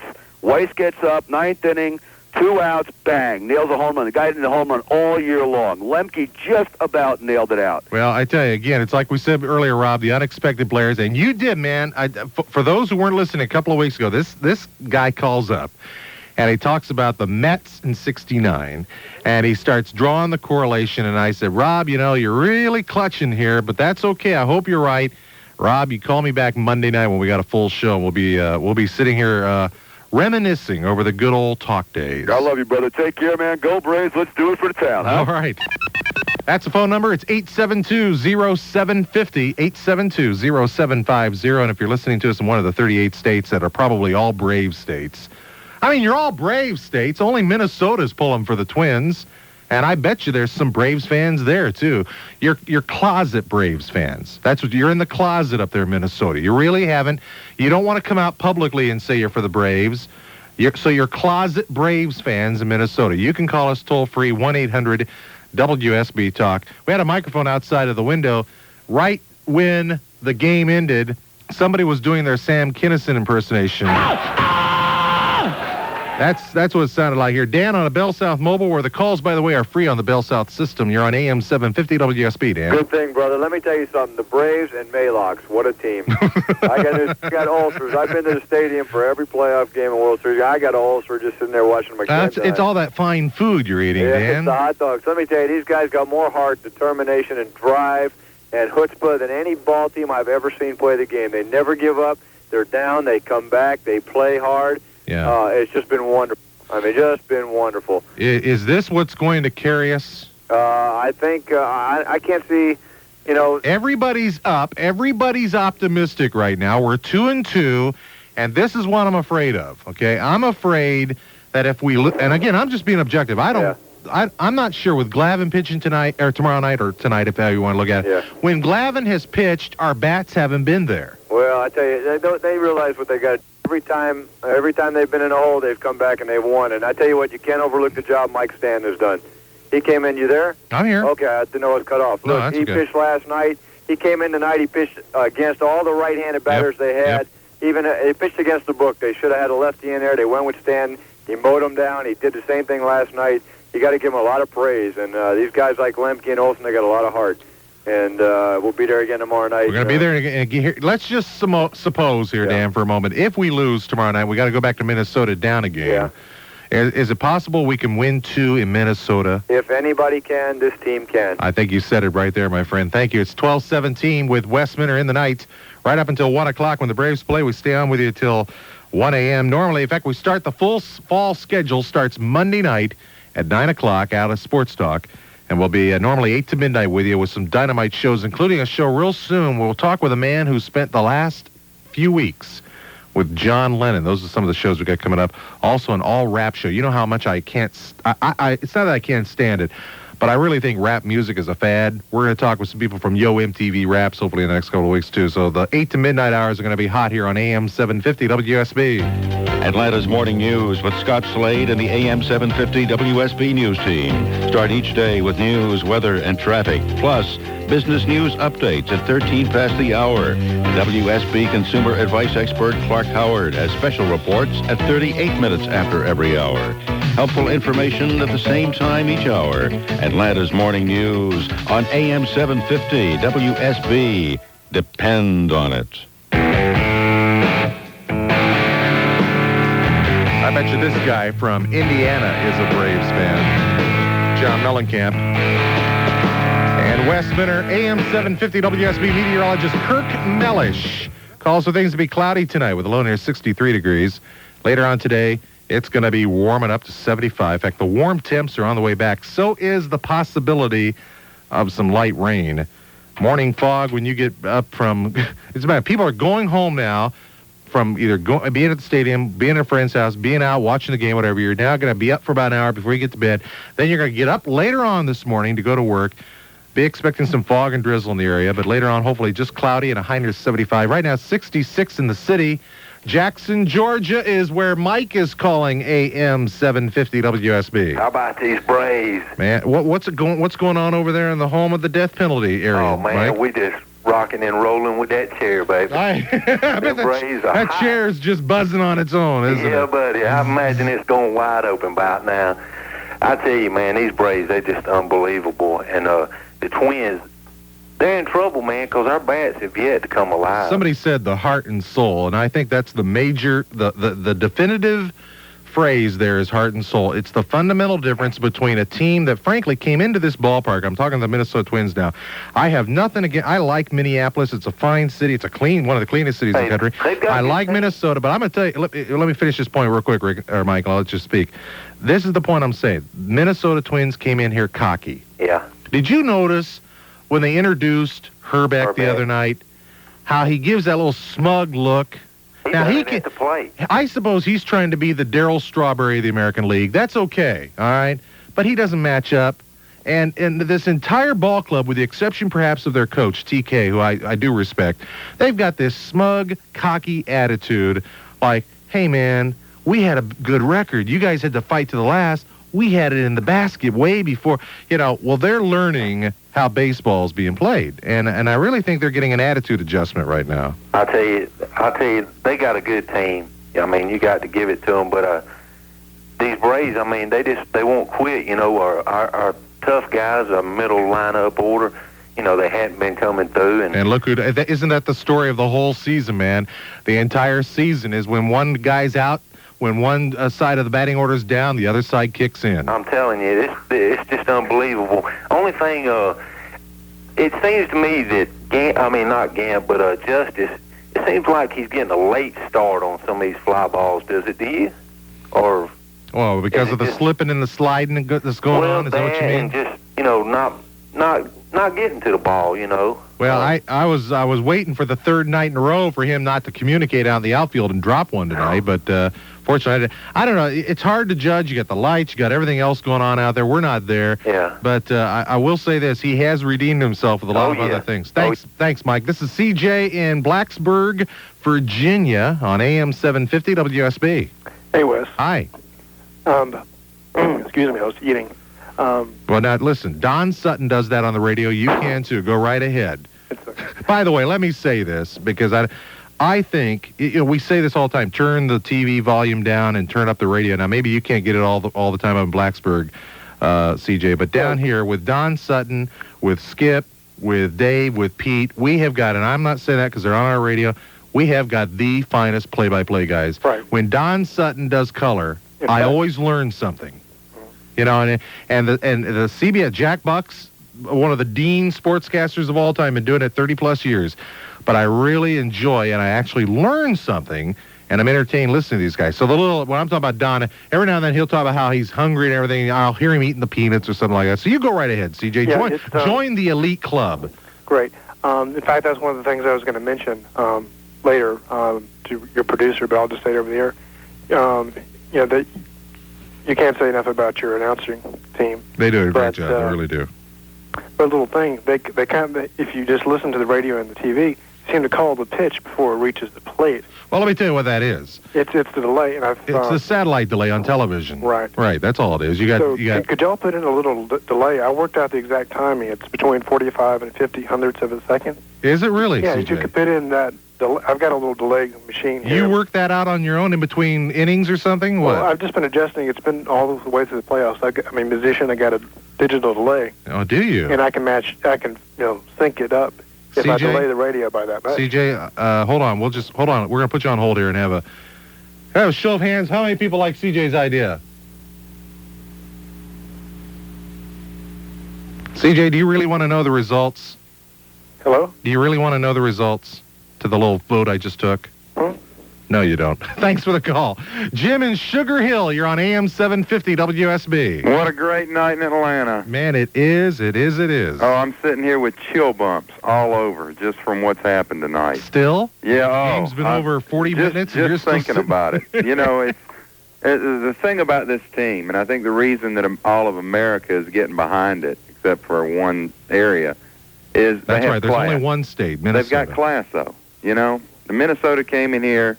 Tom Kelly talks sarcastically about, we shouldn't even play. Everybody's playing up Avery. And oh, I didn't hear him say that. Did he really? Yeah. Okay, yeah, I missed said, that. Oh, well, he said, the way he put it was, Avery's so tough. He said, but CBS has sold some commercial time, and there's a lot of sponsors that'd be really upset, so we'll just go up there and hope we don't get hurt. Oh, I've always respected TK, and I didn't hear him say that. I will say majority of that team, though, represents a very arrogant, cocky attitude. Dan Gladden, Kent Herbeck, they're all... Well, what about this Neanderthal they had on the mound last night that didn't impress me at all? Oh. Scott, I like to wear black Erickson. Well, he had the black sweatbands, the black socks, the black glove. That's it. I was looking for the black paint under his eyes. That's the thing about it. They've thrown their two horses at us. Morris and Erickson are the guys that they could depend on all year long, and we got them. And they got Tappaney, I guess, coming up tomorrow night. He's the third best in their rotation. You got to believe that the Braves are pumped up with what they've done, and tomorrow night could be the night that the bats finally come alive, and maybe we get Glavin some run support. So it's just incredible. I appreciate your call, Jim. Thanks now. From one Jim here in Georgia to another Jim in Moorhead, Kentucky, you're in the air. Yeah, Wes, I just I heard what your show was tonight, and I just have a quick comment to make. I was working a little bit earlier, and I had the TV on to Star Trek, The New Generation.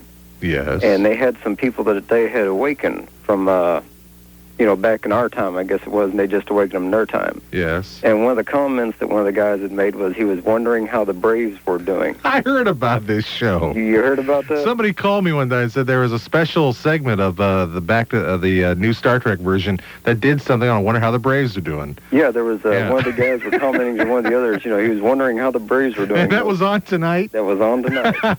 And when were you watching this? That was about 8 o'clock tonight. Oh, so right before the game. Yeah. So, if anyone can remember what the name of the show is or something, maybe you can watch for a rerun. And I think that was a rerun because I think that's been played already this year because somebody called me one time on it, but maybe not. But I figure when you make it on Star Trek The New Generation, you've made it to the big time then. Yep, you sure have. Thanks for the call. Hey, take care. None of my friends tonight I was with said, I didn't know you were on entertainment tonight. Nobody knew I was on. Nobody knew. I mean, yeah, you hit nobody knows, but you can hit Star Trek The Next Generation and everybody knows. Who saw the editorial or the reprint of Nick Coleman's column in the St. Paul Pioneer Press, Thursday, October 18th? I heard Ludlow talking about this morning. Some people are calling. One of the paragraphs starts out, says here, this is this columnist from the Twin Cities, okay? By the way, somebody asked me, what does the TC on the sleeve mean? That's what that means, Twin Cities. I forgot to ask that person if he or she went to public school, though. The person that asked me that. Here's a paragraph in this guy's column. General Sherman had the right idea when he burned Atlanta to the ground, and it's a darn shame that the rednecks were allowed to rebuild their hovels. I will say this, I still like Minnesota, I still like the Twin Cities, but you won't find our columnists writing this way. You just won't. And I guess this represents, again, the kind of arrogant attitude that this team has on the bench. Okay, we can keep going here, right? We're going to cruise right through? Nope. Okay, this is Marty in Atlanta on AM-750 WSB. Hey there. Hi, Marty. How are you? How about those Braves? Go Braves, go Braves. That was a great column. Let me tell you, I just heard that. That's makes me have a new view of Minnesota. There you go. Question I have is... It was reprinted, by the way, in the Constitution this morning, and I'm not sure if it was in the... I haven't seen my journal tonight, but I know it was in the Constitution this morning. We shouldn't have even wasted the ink on that crap. But well, that's it. I'm glad they... No, I tell you what, they need to print that because of what you just said. Yeah, I guess you're right. For the perspective. Yeah, you're right, because it did shed a new light on it for me, and I've been following, but that's something that I never really noticed. The question I've got is about Tommy Gregg. Aside from, in the playoffs anyway, aside from last Monday, he really hadn't delivered in any of his situations. Well, you agree, or... Yeah, I agree. They love to put him in those pinch hit situations. And he did he stare one down tonight and he got called out? Yeah, he did. It was either the 8th or 9th inning. He didn't get on base. I know that. Yeah, and I've seen him. He never comes through except for last Monday, the playoff game we had here. He came through, and that was the only time I've seen it. Even towards the end of the season, he was literally miserable. I've seen him just stare at strike three a lot this year. He's always called out on strike three. Yeah, it's almost that he's afraid to swing. Well, Bobby Cox must know something you and I do not know. I don't know what that is. He's come out once, but other than that, I hadn't seen it. I was just making sure I wasn't missing something. And I just want to make one other comment. Last week, after one of the games, y'all were talking about the bias of the CBS commentators. Mm-hmm. Who's laughing now? That's all I got to say. Thanks a lot for the call. The bias, I think, really comes down on the side of Tim McCarver. I don't, and I never have felt that Jack Buck was that biased. So some of you do, some of you, and you're entitled to that. But I have felt that, again, you compare the two color announcers that we have available to us, and on most of the innings of the play-by-play here, it's Don Sutton on the radio. And on TV, it's Tim McCarver. I'll tell you, friends, I learn a whole lot more when I listen to Don Sutton. AM-750 WSB and Wes Minter with you for another 30 minutes. If you'd like to be in, it's 872-0750 or toll-free 1-800-WSB. Talk. By the way, Jane and Ted were not doing the chop, but they were trying to be part of the chop in their motions. Doing a leg slap, kind of like back here, slapping their leg up and down this way. But you can't look there in your radio, real close. You'll see me do this, slapping their leg in a vertical motion rather than the chop motion. Sorry, Jane doesn't wash.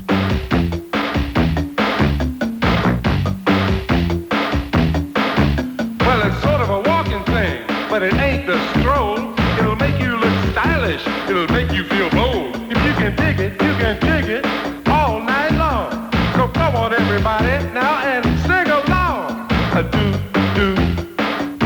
the Bobby Cox swallow, Bobby Cox swallow. Do the Bobby Cox swallow, Bobby Cox swallow. Well, we're Braves fans, and we'll do what peas in a bottle. Loosen up a little with the Bobby Cox swallow.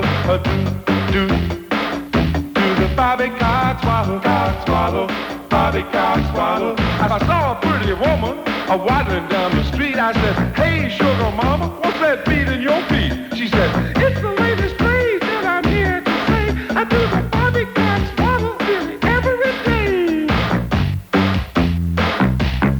Well, if you're really gassing and you want to pop, you can add a little tomahawk chop. A chopping and a waddling is a sight you've never seen.